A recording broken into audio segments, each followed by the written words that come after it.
ಈಗ ನೀವೊಬ್ಬ ಹುಡುಗ ಆಗಿ ಗಂಡು ಮಗ ಆಗಿ ಹೆಣ್ಮಕ್ಳಿಗೆ ಧ್ವನಿ ಕೊಡ್ತೀರಿ. ಸೊ ನಿಮ್ಮ ಧ್ವನಿ ಕೂಡ ಎಷ್ಟೋ ಹೆಣ್ಮಕ್ಳಿಗೆ ಸೂಟ್ ಆಗೋ ಥರನೇ ಇದೆ. ಸೊ ಇದು ನಿಮಗೆ ಚಿಕ್ಕ ವಯಸ್ಸಿನಲ್ಲಿ ನಿಮ್ಮ ಚೈಲ್ಡ್ಹುಡ್ನಲ್ಲಿ ತುಂಬ ಜನ ಮಾರ್ಕ್ ಮಾಡೋದು ಈ ಥರದ್ದೆಲ್ಲ ಅನುಭವಗಳಾಗಿದ್ದಿದೆಯಾ? ಈ ಥರದ್ದು ಯಾವುದಾದ್ರೂ ನೆನಪುಗಳಿದೆಯಾ ಅಂತ? ನಾರ್ಮಲ್ ಆಗಿ ಒಂದು ಗರ್ಲ್ನ ಹರಾಸ್ ಆ್ಯಂಡ್ ಟ್ರೀಟಿಂಗ್ ಮಾಡೋದು ಕಾಮನ್ ಥಿಂಗ್. ಹೌದು, ಒಂದು ಗರ್ಲ್ನೇ ಮಾಡ್ತಾರೆ. ಗರ್ಲ್ ವಾಯ್ಸ್ ಇರೋ ಹುಡುಗನ ಯಾವ ರೀತಿ ಮಾಡಿರಬಹುದು? ಮಾತಾಡಿದ್ರೆ ಜಡ್ಜ್ ಮಾಡ್ತಾರೆ, ಮಾತಾಡಿದ್ರೆ ಕ್ವಶನ್ ಮಾಡ್ತಾರೆ, ಮಾತಾಡಿದ್ರೆ ಕೈ ಬೆರಳು ತೋರಿಸಿ ಹೇಳ್ತಾರೆ. ಮಾರ್ನಿಂಗ್ ಝೊಮ್ಯಾಟೋದವನಿಂದ ನೈಟ್ ಕ್ಯಾಬ್ ಇಂದ ರ್ಯಾಪಿಡೋ ಎಲ್ಲರೂ ಕೇಳೋದು ಪ್ರಶ್ನೆ. ಕಾಲ್ ರಿಸೀವ್ ಮಾಡಿದಾಗ ಹಲೋ ಮೇಡಮ್ ಬಂದಿದ್ದೀವಿ. ಪ್ರತಿಯೊಬ್ಬರಿಗೂ ನಾನು ಆನ್ಸರ್ ಮಾಡೋಕ್ಕಾಗಲ್ಲ. ಸದ್ಯಕ್ಕೆ ಇಂಡಿಯಾದ ಅಂದರೆ ಮೋಸ್ಟ್ ಡಿಸ್ಕಷನಲ್ಲಿರುವಂಥ ಸಿನಿಮಾಗೆ ವಾಯ್ಸ್ ಕೊಡ್ತಾ ಇದ್ದೀರಾ, ಅದರ ಆ್ಯಕ್ಟ್ರೆಸಸ್ಗಳಿಗೆ ವಾಯ್ಸ್ ಕೊಡ್ತಾ ಇದ್ದೀರಾ. ಯಾವ ಆ್ಯಕ್ಟ್ರೆಸಸ್ ಅಂತ ಬೇಡ, ಯಾವ ಪ್ರಾಜೆಕ್ಟ್ಗೆ ವರ್ಕ್ ಮಾಡ್ತಾ ಇದ್ದೀರಾ ಈಗ? ನಮ್ಮ ಪ್ರಾಜೆಕ್ಟ್ ಬಂದ್ಬಿಟ್ಟು ರಾಮಾಯಣ. ಹಾಂ, ಆ್ಯಂಡ್ ಯಶ್ ಅವ್ರದ್ದು ಯಶ್ ಸರ್ದು ರಾಮಾಯಣ ಆ್ಯಂಡ್ ಆಲ್ಸೋ ಯಶ್ ಸರ್ದು ಟಾಕ್ಸಿಕ್. ಸೊ ಹೇಗೆ ಅನ್ನಿಸ್ತಾ ಇದೆ ಈ ಎಕ್ಸ್ಪೀರಿಯನ್ಸ್ ಅಂತ? I am so excited. Encouragement ಅನ್ನೋದು ಆರ್ ನನ್ನ ಸೆಲ್ಫ್ ಮೋಟಿವೇಶನ್ ಅನ್ನೋದು ತುಂಬ ಹೈಪ್ಗೆ ಹೋಗುತ್ತೆ. ಈಗ ವಾಯ್ಸ್ ಓವರ್ ಡಬ್ಬಿಂಗ್ ಆರ್ಟಿಸ್ಟ್ಗಳ ಭಾಳ ದೊಡ್ಡ ಸಮಸ್ಯೆ ಏನು ಅಂತ ಕೇಳಿದ್ರೆ ಮುಖ ಕಾಣಿಸೋದಿಲ್ಲ. ಸೊ ಹೀರೋಯಿನ್ಸ್ಗಳಿಗೆ ಇವ್ರು ವಾಯ್ಸ್ ಕೊಡ್ತಿದ್ದಾರೆ ಅನ್ನೋದು ಸಾಮಾನ್ಯ ಜನರಿಗಂತೂ ಗೊತ್ತೇ ಆಗಿರೋದಿಲ್ಲ. ಸೊ ಎಲ್ಲ ಒಂದು ಕಡೆ ನಿಮ್ಮದು ಥ್ಯಾಂಕ್ಲೆಸ್ ಜಾಬ್ ಅಂತ ಅನ್ಸಲ್ವಾ ಯಾವಾಗಲೂ? ತುಂಬ ಸತೆ ಅನಿಸುತ್ತೆ. ಯಾಕಂದರೆ ನಾವು ವರ್ಕ್ ಮಾಡಿರೋ ಮೂವೀಸ್ಗೆ ನಮ್ಮ ಹೆಸರು ಕ್ರೆಡಿಟ್ಸಲ್ಲಿ ಹಾಕ್ಲಾರ್ದೆ ಬೇರೆ ಅವ್ರ ಹೆಸರು ಹಾಕಿದಾಗ ತುಂಬ ಸಫರ್ ಫೀಲ್ ಅನಿಸುತ್ತೆ. ಯಾರ ವರ್ಕ್ಗೆ ಅವ್ರಿಗೆ ಕ್ರೆಡಿಟ್ಸ್ ಕೊಡಬೇಕು, ಬಟ್ ಅಲ್ಲಿ ಕ್ರೆಡಿಟ್ ಸಿಗಲ್ಲ. ಬಟ್ ಎಷ್ಟೋ ಸಲ ನೀವು ಕೊಟ್ಟಿದ್ರು ಕೂಡ ನಿಮ್ಮ ಹೆಸರು ಹಾಕದೇ ಇರೋವಂಥದ್ದು ಇದೆಯಾ? ಇಂಡಿಯಾ ಟಾಪ್ ಸಿಂಗರ್ ಹೆಸರು, ಟಾಪ್ ಡಬ್ಬಿಂಗ್ ಆರ್ಟಿಸ್ಟ್ ಹೆಸರು ಹಾಕ್ತಾರೆ ಲೋ ಬಜೆಟ್ ಫಿಲ್ಮ್ಸಲ್ಲಿ. ಅಂದರೆ ನಾವು ನಮ್ಮ ವರ್ಕಲ್ಲಿ ಬೇರೆ ಆರ್ಟಿಸ್ಟ್ಗಳ ನೇಮ್ಸ್ ಹಾಕ್ತಾರೆ. ನಾವು ಫ್ಯಾಮಿಲಿ ಮೆಂಬರ್ಸ್ಗೆ, ಫ್ರೆಂಡ್ಸ್ಗೆ, ನಮ್ಮ ಸಪೋರ್ಟರ್ಸ್ಗೆ ಹೇಳ್ಕೊಂಡಾಗ ಫೈನಲಿ ಥಿಯೇಟರಲ್ಲಿ ನೇಮ್ ಬರಲ್ಲ.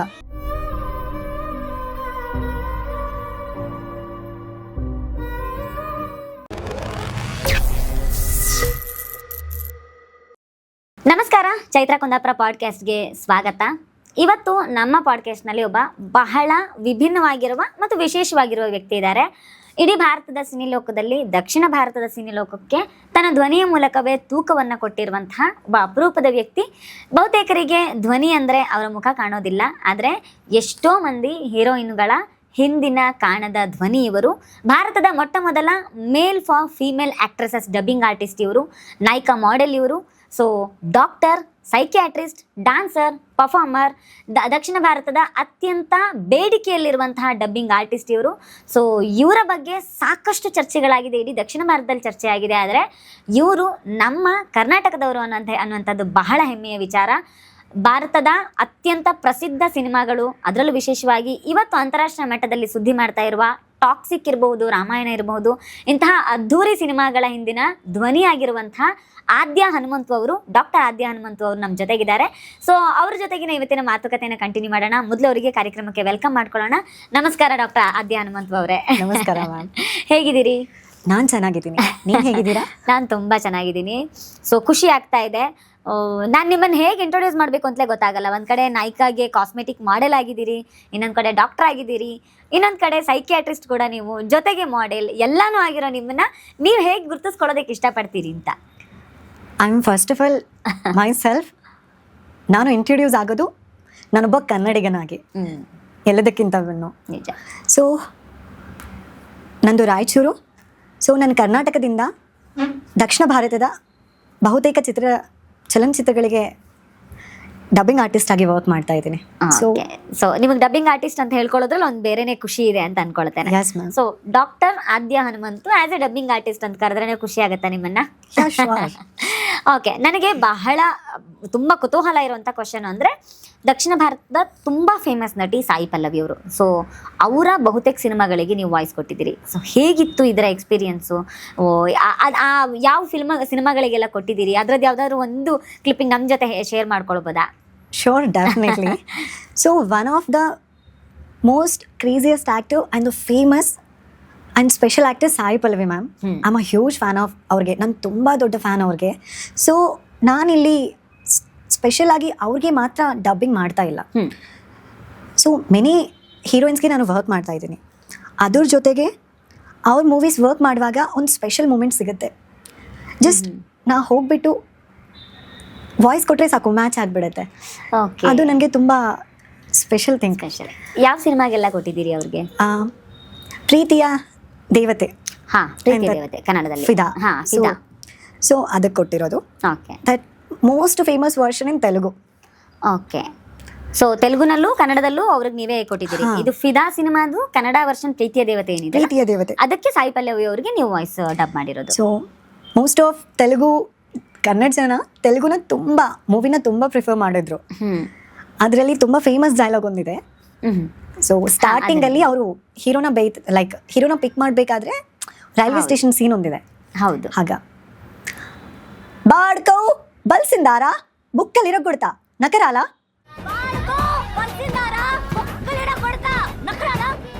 So that. Okay. Thank you. ತುಂಬ ಚೆನ್ನಾಗಿತ್ತು.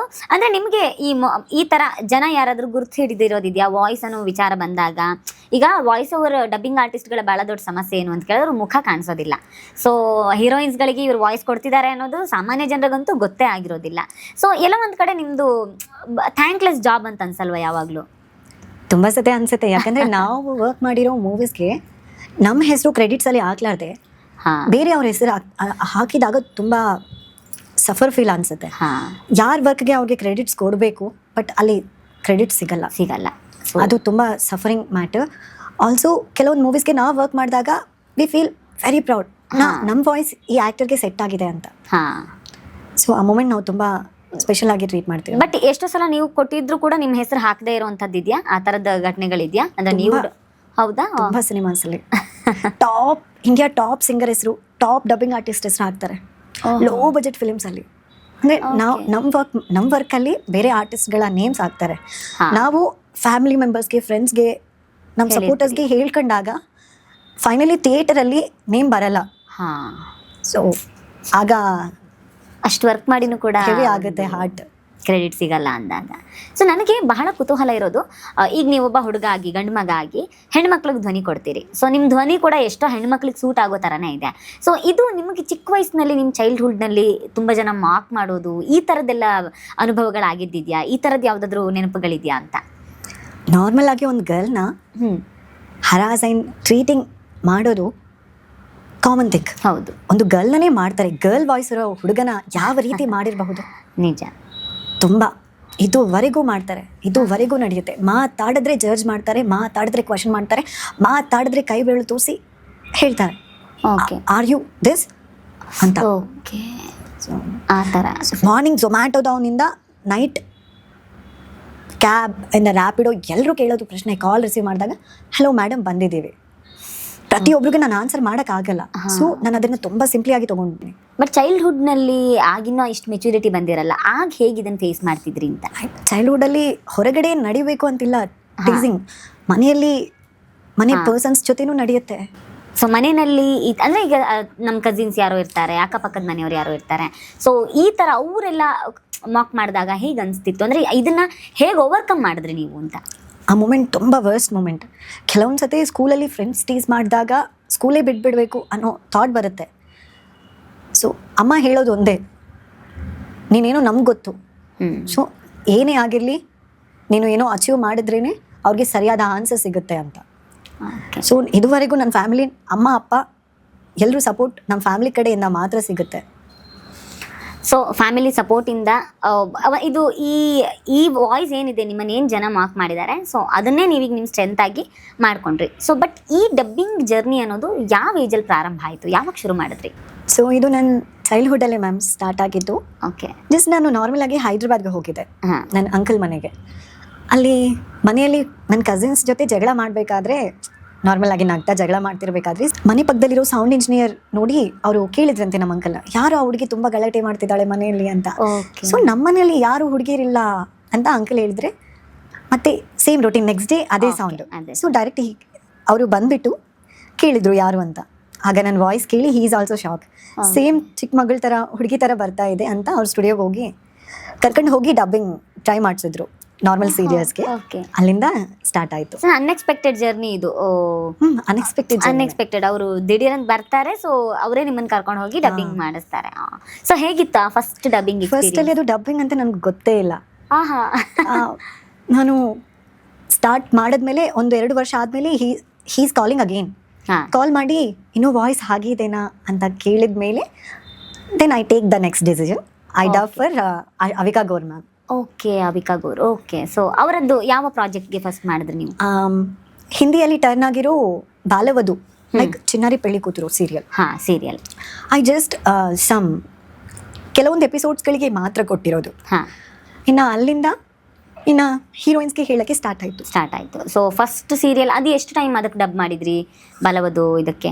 ಮೆನಿ ಟೈಮ್ಸ್, ಅಪ್ರಾಕ್ಸ್ಡ್ ಒಂದು 30-40 ಎಪಿಸೋಡ್ಸ್.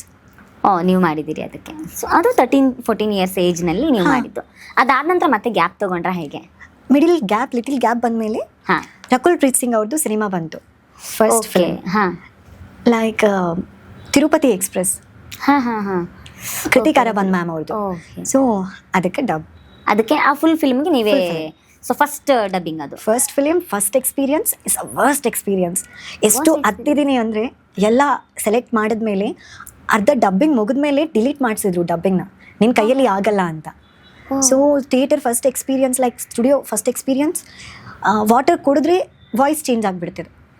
ಓಕೆ. ಸೊ ಆ ಟೈಮಲ್ಲಿ ತುಂಬ ಹತ್ಬಿಟ್ಟು ಡಬ್ಬಿಂಗ್ ಹೇಳಿದ್ದು. ಅದೇ ಫಸ್ಟ್ ಮೂವಿ. ಬಟ್ ಅದು ಮತ್ತೆ ಕಂಟಿನ್ಯೂ ಆಯ್ತಾ? ಅದ್ರ ಡಬ್ ಫಿನಿಶ್ ಮಾಡಿದ್ರ? ಫಿನಿಶ್ ಆಯಿತು ಹೇಗೋ ಹಾಗೆ. ಸೊ ಅದರ ಟೈಟಲ್ ಕಾರ್ಡಲ್ಲಿ ನಿಮ್ಮ ಹೆಸರು ಬಂದಿತ್ತಾ? ಹಾಂ, ಬಂದಿತ್ತು. Very nice. ಸೊ ಅದು ಫಸ್ಟ್ ಬಂದಾಗ ಜನಗಳು ಆದ್ಯ ಅಂದ್ರೆ ಹುಡುಗಿ ಅಂತಾನೆ ತಗೊಳ್ತಾರೆ, ಅನ್ಕೋತಾರೆ. ಎಲ್ಲ ಇಂಡಸ್ಟ್ರಿ ಎಲ್ಲ ಹುಡುಗಿ ಅಂತಾನೆ ತಗೊಂಡ್ರು. ಓಕೆ. ಸೊ ಎಲ್ಲ ಒಂದ್ ಕಡೆ ಇದು ನಿಮ್ಗೆ ಆದ್ಯ ಅಂತ ಅಪ್ಪ ಅಮ್ಮ ಹೆಸರಿಟ್ಟಿರೋದಕ್ಕೂ ಈಗ ಈ ಇಂಡಸ್ಟ್ರಿಗೆ ನೀವು ಬಂದಿರೋದಕ್ಕೂ ಎಲ್ಲ ಒಂದ್ ಕಡೆ ಅದೆಲ್ಲೋ ನಿಮ್ಗೆ ಸಹಕಾರನೇ ಮಾಡ್ತಾ ಇದೆ ಅಂತ ಅನ್ಸುತ್ತೆ ಹಾಗಾದ್ರೆ. ಸೊ ಜನನೂ ಅದನ್ನ ಹುಡುಗಿ ಅಂತ ತಗೊಳ್ತಿದ್ದಾರೆ. ಅಫ್ಕೋರ್ಸ್ ಅದೇನು ದೊಡ್ಡ ಮ್ಯಾಟರ್ ನಿಮ್ಗೆ ಆಗೋದಿಲ್ಲ. ಆದರೆ ಓಕೆ, ಹೀರೋಯಿನ್ಗೆ ಹೆಸರು ವಾಯ್ಸ್ ಕೊಡಬೇಕು ಅಂದಿದ್ದಾಗ ಅವ್ರು ಪ್ರಿಫರ್ ಮಾಡ್ತಾರೆ ಅಂದಾಗ ಯಾವುದೇ ಕನ್ಫ್ಯೂಷನ್ಸ್ ಬರಲ್ಲ ಅಂತ ಅನ್ಸುತ್ತೆ. ಹೆಸರು ನಿಮ್ಗೊಂದು ಸ್ವಲ್ಪ ಜಾಸ್ತಿನೇ ಪುಷ್ ಮಾಡುತ್ತೇನೋ ಅಂತ ಅನ್ಸುತ್ತೆ ಅಲ್ವಾ? ಪುಷ್ ತುಂಬಾ ಮಾಡುತ್ತೆ ಅಲ್ವಾ? So name turn off it's a first priority, right? ಹೌದು. ಪ್ರತಿಯೊಂದು ಇಂಡಸ್ಟ್ರಿಯಲ್ಲಿ ನನ್ನ ಫಸ್ಟ್ ಪ್ರಯಾರಿಟಿ ಆಗಿ ತಗೊಳ್ತಾರೆ. ಸೊ ಮ್ಯಾಥಮೆಟಿಕ್ಸ್ ಅಲ್ಲಿ ಒಂದು ಕ್ರಾಸ್ ಮಲ್ಟಿಪ್ಲಿಕೇಶನ್ ಇರುತ್ತೆ. ಸೊ ಹಾಗೆ ಆ ಥರ ಕ್ರಾಸ್ ಮಲ್ಟಿಪ್ಲಿಕೇಶನ್ ಇದ್ದ ಹಾಗೆ. ಸೊ ಅದಾದ ನಂತರ ಈ ಫಸ್ಟ್ ಫಿಲ್ಮ್ ಹೇಗೆ ನಿಮಗೆ ಸೆಲೆಕ್ಷನ್ ಆಗುತ್ತೆ? ಸೇಮ್ ಅವರು ನಿಮ್ಮ ಅಂಕಲೇ ಬಂದು ಹೇಳ್ತಾರಾ ಅಥವಾ ಹೇಗಿದ್ರೆ ಸೆಲೆಕ್ಷನ್ ಪ್ರೊಸೆಸ್ ಹೆಂಗೆ ನಡೆಯುತ್ತೆ? ಸೆಲೆಕ್ಷನ್, ನಾನು ಹೋಗ್ಬಿಟ್ಟು ವಾಯ್ಸ್ ಟೆಸ್ಟ್ಗೆ ಹೋದೆ, ಆಡಿಷನ್ ನಡೀತು, ಸೆಲೆಕ್ಟ್ ಆಯಿತು. ಅಲ್ಲಿಗೆ 50+ ಫಿಮೇಲ್ ಆರ್ಟಿಸ್ಟ್ಗಳು ಬಂದಿದ್ರು. ಹೌದಾ? ಓಹೋ. ಅದರಲ್ಲಿ ನಾನು ವಾಯ್ಸ್ ಸೆಲೆಕ್ಷನ್. ಸೊ ಅಂದರೆ ಈ 50+ ಫೀಮೇಲ್ ವಾಯ್ಸ್ ಓವರ್ ಆರ್ಟಿಸ್ಟ್ಗಳ ನಡುವೆ ನೀವಿನ್ನ ತುಂಬ ಯಂಗ್ ಅನ್ಕೊಳ್ತೀನಿ, 15-16 ಇಯರ್ಸ್ ಏಜ್ ಇದ್ದಾಗ ನಿಮಗೆ. But my voice is too bass. ಹಾಂ. ಸೊ ಹಾಗೆ. ಸೊ ನಿಮ್ಗೆ ಅದು ಈಸಿ ಆಯಿತು ಆ್ಯಂಡ್ ಅಷ್ಟು ಜನರ ನಡುವೆ ನೀವು ಡಬ್ಬಿಂಗಲ್ಲಿ ಆಯ್ಕೆ ಕೂಡ ಆದ್ರಿ. ಕೆಲವೊಂದು ಸೀನ್ಸು ನನ್ನ ಏಜ್ಗೆ ಬಿಟ್ಟು ಹೈಯಲ್ಲಿತ್ತು. ಹಾಂ. ಸೊ ಹಾಗೆ ಸ್ವಲ್ಪ ಕಷ್ಟ ಆಯಿತು. ಹಾಂ. ಮಿಕ್ಕಿದ್ದೆಲ್ಲ ನಾರ್ಮಲ್ ಆಗಿ ಪ್ರಾಕ್ಟೀಸ್ ಮಾಡ್ಕೊಂಡು ಹೋದ್ರೆ. ಸೊ ಅದು ಆದಮೇಲೆ ನಿಮ್ಗೆ ಆ ಸಿನಿಮಾ ಆದಮೇಲೆ ನಿಮಗೆ ಅನ್ನಿಸ್ತಾ ಅಥವಾ ಯಾವಾಗ ಅನ್ನಿಸ್ತು ನಿಮಗೆ ಇಲ್ಲ ನಾನು professional voice over dubbing artist ಆಗಬೇಕು ಅಂತ ಯಾವಾಗ ಅನ್ನಿಸ್ತು? I never think about this. ನನಗೆ ಯಾವತ್ತೂ ಅನ್ಕೊಂಡಿಲ್ಲ. ಇದುವರೆಗೂ ನನ್ನ ತೆಲುಗು ಮೀಡಿಯಾ ಹೊರಗೆ ಕರ್ಕೊಂಡು ಬರೋವರೆಗೂ ನನಗೆ ಯಾರಿಗೂ ಗೊತ್ತಿಲ್ಲ. ಓಕೆ. ಸೊ ಅವರೇ ಕರ್ಕೊಂಡು ಬಂದಿರೋದು, ಅವರೇ ಬೆಳೆಸಿದ್ದು. ನಾನು ಯಾವತ್ತೂ ಇದ್ರ ಬಗ್ಗೆ ಥಿಂಕೇ ಮಾಡಿರಲಿಲ್ಲ. ಇದನ್ನೊಂದು ಪ್ರೊಫೆಷನ್ ಆಗಿ ತಗೋಬೇಕು ಅಂತಲೂ ಯೋಚನೆ ಮಾಡಿಲ್ಲ ಯಾವತ್ತೂ ಕೂಡ. ಸೊ ಈಗ ನಿಮ್ಮ ಪ್ರೊಫೆಷನಲ್ ಲೈಫ್ ಹೆಂಗೆ ನಡೀತಾ ಇದೆ? ಡಾಕ್ಟರ್ ಆಗಿದ್ದೀರಿ, ಸೊ ಸೈಕ್ಯಾಟ್ರಿನಲ್ಲಿ MD ಮಾಡಿದ್ದೀರಿ. ಸೊ ಹೆಂಗೆ, ಯಾವುದು ಡಾಕ್ಟರ್ ಅಥವಾ ವಾಯ್ಸ್ ಓವರ್ ಆರ್ಟಿಸ್ಟ್ ಅಂತಂದ್ರೆ ಯಾವುದನ್ನು ಚೂಸ್ ಮಾಡ್ಕೋತೀರಿ? ಫಸ್ಟ್ ಐ ಚೂಸ್ ಡಾಕ್ಟರ್ ಆದ್ಯ. ಅಮ್ಮ ಅಪ್ಪ ಕಷ್ಟ ಅದು. ಅವರು ನನಗೋಸ್ಕರ ಎಷ್ಟು ಸ್ಯಾಕ್ರಿಫೈಸ್ ಮಾಡಿದಾರೋ ಐ ನೋ ದಟ್. ನಾನು ಚಿಕ್ಕ ಹಳ್ಳಿಯಿಂದ ಬಂದಿರೋದು, ಅಲ್ಲಿ ಯಾರು ಎಜುಕೇಷನ್ಗೆ ಸಪೋರ್ಟ್ ಮಾಡಲ್ಲ. ಒಂದು ವೇಳೆ ಮಾಡಿದ್ರೂ ಅವ್ರಿಗೆ ಡಿಸ್ಕ್ರಿಮಿನೇಟ್ ಮಾಡ್ತಾರೆ ಆ ಟೈಮಲ್ಲಿ. ಅಲ್ಲಿಂದ ಬಂದಿರೋ ನಾನು ಇದುವರೆಗೂ ಅಮ್ಮ ಅಪ್ಪ ಸಪೋರ್ಟ್ ಸಿಗ್ತಿದೆ. ಹೊರಗಿನವ್ರು ಎಷ್ಟೇ ಮಾತು ಹೇಳಿದ್ರು, ಎಷ್ಟೇ ಮಾತಾಡಿದ್ರು ಅವರು ನನ್ನ ಬಗ್ಗೆ ಸ್ಟ್ಯಾಂಡ್ ತಗೊಳ್ತಾರೆ. ಅದೇ ನನ್ನ ಧೈರ್ಯ. ಸೊ ಅವ್ರ ಕನಸನ್ನು ನನಸು ಮಾಡಬೇಕು ಅನ್ನೋದು ನಿಮ್ಮ ಭಾಳ ದೊಡ್ಡ ಆಸೆ. ಸೊ ಬಟ್ ನನಗೆ ಈ ಡಬ್ಬಿಂಗ್ ಆರ್ಟಿಸ್ಟ್ಗಳು ಅಂತಂದಾಗ ತುಂಬ ದೊಡ್ಡ ದೊಡ್ಡ ಆ್ಯಕ್ಟ್ರೆಸ್ಗಳ ಜೊತೆ ವರ್ಕ್ ಮಾಡಬೇಕಾಗುತ್ತೆ. ಸೊ ಹೇಗಿತ್ತು ನಿಮ್ಗೆ ಆ ಎಕ್ಸ್ಪೀರಿಯನ್ಸ್? ತುಂಬ ನಾನು ನೋಡಿದ ಹಾಗೆ ದಕ್ಷಿಣ ಭಾರತದ ಬಹಳ ದೊಡ್ಡ ದೊಡ್ಡ ಆ್ಯಕ್ಟರ್ಸ್ಗಳಿಗೆ ವಾಯ್ಸ್ ಕೊಟ್ಟಿದ್ದೀರಿ. ಹೇಗಿರುತ್ತೆ ಆನ್ ಸ್ಕ್ರೀನ್ ಅವ್ರನ್ನ ನೋಡೋದಕ್ಕೂ ಆಫ್ ಸ್ಕ್ರೀನ್ ಅವರ ವಾಯ್ಸ್ಗೆ ನೀವು ವರ್ಕ್ ಮಾಡೋದಕ್ಕೂ, ಅಥವಾ ರೆಗ್ಯುಲರ್ ಆಗಿ ಅವ್ರು ಸಿಗ್ತಾ ಇರ್ತಾರ ನಿಮಗೆ ಬೇರೆ ಸಮಯಗಳಲ್ಲಿ, ಅಥವಾ ಅವರ ವಾಯ್ಸ್ಗೇನೆ ಅವರ ಕ್ಯಾರೆಕ್ಟರ್ಗೇನೆ ವಾಯ್ಸ್ ಕೊಡೋದು ಯಾವ ಥರ ಕಷ್ಟ ಇರುತ್ತೆ ಅಂತ? ಕೆಲವೊಂದು ಕ್ಯಾರೆಕ್ಟರ್ಸ್ ಇರುತ್ತೆ, ಡಿಫ್ರೆಂಟ್ ಜಾನ್ರಾದಲ್ಲಿ ಕ್ಯಾರೆಕ್ಟರ್ ಡಿಸೈನ್ ಮಾಡ್ತಾರೆ. Funny character, serious character, like ಕೆಲವೊಂದು ಬೋಲ್ಡ್ ಕ್ಯಾರೆಕ್ಟರ್ಸ್ ಇರುತ್ತೆ. ಅದರಲ್ಲಿ ವರ್ಕ್ ಮಾಡೋ ಕ್ಯಾರೆಕ್ಟರ್ಸ್ ಅಲ್ಲಿ ತುಂಬ ಜನ ದಕ್ಷಿಣ ಭಾರತದ ಆಕ್ಟರ್ಸ್ ಇದ್ದಾರೆ, ಅವ್ರಿಗೆ ಮಾಡ್ತಾ ಇದ್ರೆ ಐ ಫೀಲ್ ಪ್ರೌಡ್. ನನ್ನ ವಾಯ್ಸ್ ಇವ್ರಿಗೆ ಸೆಟ್ ಆಗಿದೆ, ಇಷ್ಟು ಜನ ಫಿಮೇಲ್ ಆರ್ಟಿಸ್ಟ್ಗಳ ನಡುವೆ ನನ್ನ ವಾಯ್ಸ್ ಸೆಟ್ ಆಗ್ತಿದೆ ಅಂತ. ಸೊ ಆ ಮೂಮೆಂಟ್ ನನಗೆ ತುಂಬ ಸಂತೋಷ ಆಗುತ್ತೆ. ಆಲ್ಸೋ ವರ್ಕ್ ಮಾಡ್ತಾ ಇದ್ರೆ I feel very proud. So but ಈ ವಾಯ್ಸ್ ಓವರ್ ಅಂತ ಬಂದಾಗ ನೀವು ಹೆಚ್ಚಾಗಿ ಸಾಯಿ ಪಲ್ಲವಿ ಮತ್ತು ಸಮಂತ ಅವರ ವಾಯ್ಸ್ ನಿಮಗೆ ಭಾಳ ಸೂಟ್ ಆಗುತ್ತೆ ಅನ್ನೋದನ್ನು ತುಂಬ ಜನ ಮಾತಾಡ್ತಾರೆ. ಸೊ ಸಾಯಿ ಪಲ್ಲವಿ ಅಥವಾ ಸಮಂತ ಇವರಿಬ್ಬರಲ್ಲಿ ಯಾರ ವಾಯ್ಸ್ಗೆ ಡಬ್ ಮಾಡೋದು ತುಂಬ ಕಷ್ಟ? ರುಕ್ಮಿಣಿ ವಸಂತ್. ಓಕೆ, ರುಕ್ಮಿಣಿ ವಸಂತ್ ಅವ್ರಿಗೆ ಸ್ವಲ್ಪ ಕಷ್ಟ. ರುಕ್ಮಿಣಿ ವಸಂತ್ ಅವ್ರಿಗೆ ಅಂದರೆ ನನಗೆ ತುಂಬ ಇಷ್ಟ ಅವರ Rukmini Vasanth ma'am. Okay. So ಅವ್ರ ಮೂವಿ ನೋಡ್ತಿದ್ದಾಗಲೂ ಡಬ್ ಮಾಡ್ತಿರ್ಬೇಕಾದ್ರೂ ತುಂಬ ಒಂದು ಫುಲ್ ಹಾರ್ಟ್ ಹೆವಿ ಆಗುತ್ತೆ ಪ್ರತಿಯೊಂದು ಡೈಲಾಗಲ್ಲಿ, ಪ್ರತಿಯೊಂದು ಸಿಚುವೇಶನಲ್ಲಿ. ಸೊ ನಾನು ಜಸ್ಟ್ ಅವ್ರಿಗೆ ಟ್ರ್ಯಾಕ್ ಹೇಳ್ತಿದ್ರು ಅದು ಎಮೋಷ್ನಲ್ ಆಗಿ ಕನೆಕ್ಟ್ ಆಗಿಬಿಡ್ತೀನಿ ನಮಗೆ. ಆಗ್ಬಿಡ್ತೀರಾ? ಓಕೆ. ಸೊ ಈ ರುಕ್ಮಿಣಿ ವಸಂತ್ ಅವರ ಫಸ್ಟ್ ಫಿಲ್ಮ್ ಸಾಗರದ ಆಚೆ ದಾಟಿ, ಸೊ ಅದು ತೆಲುಗುನಲ್ಲಿ ಡಬ್ ಆಗಿದ್ದಲ್ವಾ? ತೆಲುಗುನಲ್ಲ ಟ್ರ್ಯಾಕ್ ಡಬ್ಬಿಂಗ್ ನೀವು ಮಾಡಿದ್ರಿ. ಸಪ್ತಸಾಗರಾಲು ದಾಟಿ ಈಗ ಟ್ರ್ಯಾಕ್ ಡಬ್ಬಿಂಗ್ ನೀವು ಮಾಡಿದ್ರಿ. ಸೊ ಅದರಲ್ಲಿ ರುಕ್ಮಿಣಿ ವಸಂತ್ ಅವರು ಕೊಟ್ಟಿದ್ದು ಯಾವ್ದಾದ್ರು ಒಂದು ಡೈಲಾಗ್ ನೀವು ಟ್ರ್ಯಾಕ್ ಡಬ್ ಮಾಡಿರೋದು ಯಾವ್ದಾದ್ರು ಹೇಳ್ಬೋದಾ? Sure ma'am. ನೀವು ನೋಡಿದ್ದೀರಾ ಮ್ಯಾಮ್ ಆ ಫಿಲ್ಮ್? ಸಾಗರದ ಆಚೆ ಸಿನಿಮಾ ನೋಡಿದ್ದೀನಿ. ಯಾವ ಸೀನ್ ಅಂದರೆ ತುಂಬ ಇಷ್ಟ? ಅಲ್ಲ, ಆ ಸಿನಿಮಾದಲ್ಲಿ ಬಹಳ ಫೇಮಸ್ ಅವ್ರು ಕತ್ತೆ ಅಂತ ಬೈತಾರಲ್ಲ, ಸೊ ಅದೇ ಬಹಳ ಫೇಮಸ್ಸು. ಸೊ ಕತ್ತೆ ಅಂತ ಬೈತಾರೆ ಗೊತ್ತಾ, ಅದಕ್ಕೆ ಕನೆಕ್ಟ್ ಆಗಿರೋ ಯಾವುದೇ డైలాగ్ ನೀವು ಹೇಳ್ಬೋದು? సరే గాడిద, మొన్న ఎంత మంచి కళ్ళొచ్చిందో తెలుసా? మా ఊరి పక్కన సముద్రం ఉంది తెలుసా? ఆ అలల శబ్దం వింటుంటే నాకు గట్టిగా పాడాలనిపిస్తోంది. మనం కూడా ఇక్కడ ఒక చిన్న ఇల్లు కట్టుకుందామా? ఎంచక్క. మను, నేను నీకు ఎప్పుడూ చెప్పలేదు, ఎప్పుడు చెప్తున్నాను, నా సముద్రాన్ని వినవు. So in the Telugu I also same ಇದನ್ನು ಕನ್ನಡದಲ್ಲಿ ಹೇಳ್ತೀರಾ? ಕನ್ನಡ ಇದು ಡೈಲಾಗು? Sure ma'am. ಕತ್ತೆ, ಮೊನ್ನೆ ಎಷ್ಟು ಒಳ್ಳೆ ಕನಸು ಬಿಟ್ಟಿತ್ತು ಗೊತ್ತಾ? ನಮ್ಮೂರ ಪಕ್ಕದಲ್ಲಿ ಸಮುದ್ರ ಇದೆ ಗೊತ್ತಾ? ಆ ಅಲೆಗಳ ಸದ್ದು ಕೇಳ್ತಾ ಇದ್ರೆ ಗಟ್ಟಿಯಾಗಿ ಹಾಡ್ಬೇಕಂತ ಅನಿಸ್ತಿದೆ. ನಾವು ಇಲ್ಲೇ ಒಂದು ಪುಟ್ಟ ಮನೆ ಕಟ್ಕೊಂಡು ಇಟ್ಬಿಡೋಣವಾ? ಎಷ್ಟು ಚೆನ್ನಾಗಿರುತ್ತೆ. ಯಾವತ್ತೂ ಹೇಳಿಲ್ಲ ಅನಿಸುತ್ತೆ, ನನ್ನ ಸಮುದ್ರ ನೀನು. ವಾ, ಸೂಪರ್. ತುಂಬ ಚೆನ್ನಾಗಿ ಮಾಡಿದ್ರಿ. ಸೊ ರುಕ್ಮಿಣಿ ವಸಂತ್ ಅವರ ಅದೆರಡು ಸಿನಿಮಾ ಆದಮೇಲೆ ಬೇರೆ ಯಾವುದಕ್ಕಾದ್ರೂ ವಾಯ್ಸ್ ಕೊಟ್ಟಿದ್ದೀರಾ? ಸೊ ತೆಲುಗಲ್ಲಿ ಕೊಟ್ಟಿದ್ದೀರಾ? ಹಾಂ. ಈಗ ಆನ್ ಗೋಯಿಂಗ್ ಪ್ರಾಜೆಕ್ಟ್ಸ್ ನಡೀತಾ ಇದೆ, ಯಾವ್ದಾದ್ರು ಫಿನಿಶ್ ಆಗಿರೋ ಪ್ರಾಜೆಕ್ಟ್ ಇದೆಯಾ? ಆನ್ ಗೋಯಿಂಗ್ ಪ್ರಾಜೆಕ್ಟ್ನು ನಡೀತಾ ಇದೆ, ಬಟ್ ಐ ಡೋಂಟ್ ಅದನ್ನು ರಿವೀಲ್ ಮಾಡೋ ಹಾಗಿಲ್ಲ. ಹಾಗೆ ಈ ಕನ್ನಡದಲ್ಲಿ ಮೃಣಾಲ್ ಠಾಕೂರ್ ಅವ್ರಿಗೆ ನೀವು ವಾಯ್ಸ್ ಕೊಟ್ಟಿದ್ದೀರಿ ಅಂತ ಹೇಳ್ತೀರಿ. ಸೊ ಯಾವ ಸಿನಿಮಾಗೆ, ಅದರ ಎಕ್ಸ್ಪೀರಿಯನ್ಸ್ ಹೇಗಿತ್ತು? ಬಿಕಾಸ್ ಮೃಣಾಲ್ ಠಾಕೂರ್ ಕನ್ನಡದಲ್ಲಿ ಆ ವಾಯ್ಸ್ನ ಮ್ಯಾಚ್ ಮಾಡೋದು ಅಷ್ಟು ಸುಲಭ ಅಲ್ಲ. ಸೊ ಆ ಎಕ್ಸ್ಪೀರಿಯನ್ಸ್ ಹೇಗಿತ್ತು ಯಾವ ಸಿನಿಮಾಗೆ? ಆಲ್ಮೋಸ್ಟ್ ನಾನು ತೆಲುಗುನ ತುಂಬ ರೆಫರೆನ್ಸ್ ಆಗಿ ತೊಗೊಳ್ತೀನಿ ಕನ್ನಡದಲ್ಲಿ. ಸೊ ಆಲ್ಮೋಸ್ಟ್ ತುಂಬ ಮೂವೀಸ್ ಇದೆ, ಅದರಲ್ಲಿ ಅವ್ರದ್ದು ವಾಯ್ಸ್ ಅಂತೂ ಸ್ಪೆಷಲ್ ಆಗಿರುತ್ತೆ. Match of Samantha voice match. Samantha ಅವರು ಯಾವ ಯಾವ ಸಿನಿಮಾಗೆ ಮಾಡಿದ್ದೀರಾ? Oh baby, okay. ಇನ್ನು ಮಜ್ಲಿಗೆ ಮಾಡಿದ್ರಿ. ಓಕೆ. ಇನ್ನು ಪೊಲೀಸೋಡು.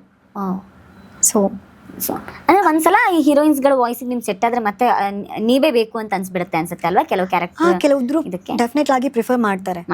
ಓಕೆ. ಸೊ ಸಮಂತಾ ಅವರದ್ದು ಯಾವ್ದಾದ್ರು ವಾಯ್ಸ್ ಹೇಳ್ಬೋದಾ ಇಲ್ಲಿ డైలాగ్స్? Sure ma'am. హాయ్, మాది రాజమండ్రి, మీది అటైపే అనుకుంటా.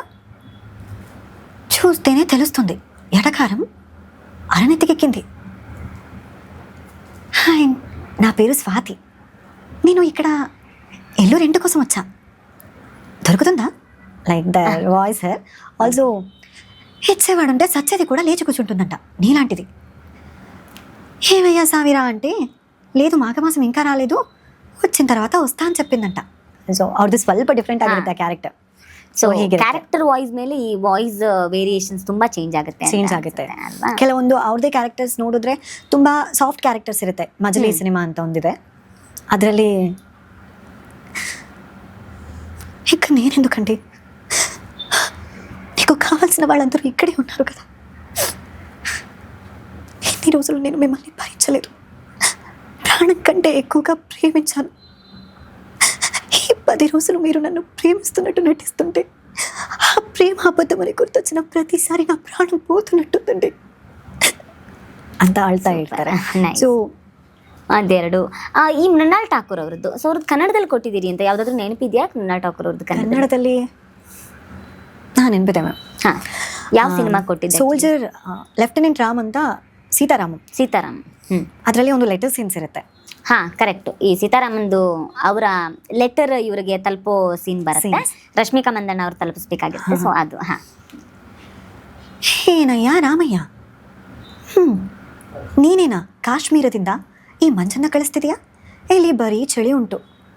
ರಾಮ್, ಈ ಸರಿ ಬರುವಾಗ ಆ ತಿತಿಲಿಗಳನ್ನು ತರ್ತೀಯಾ ನನಗಾಗಿ?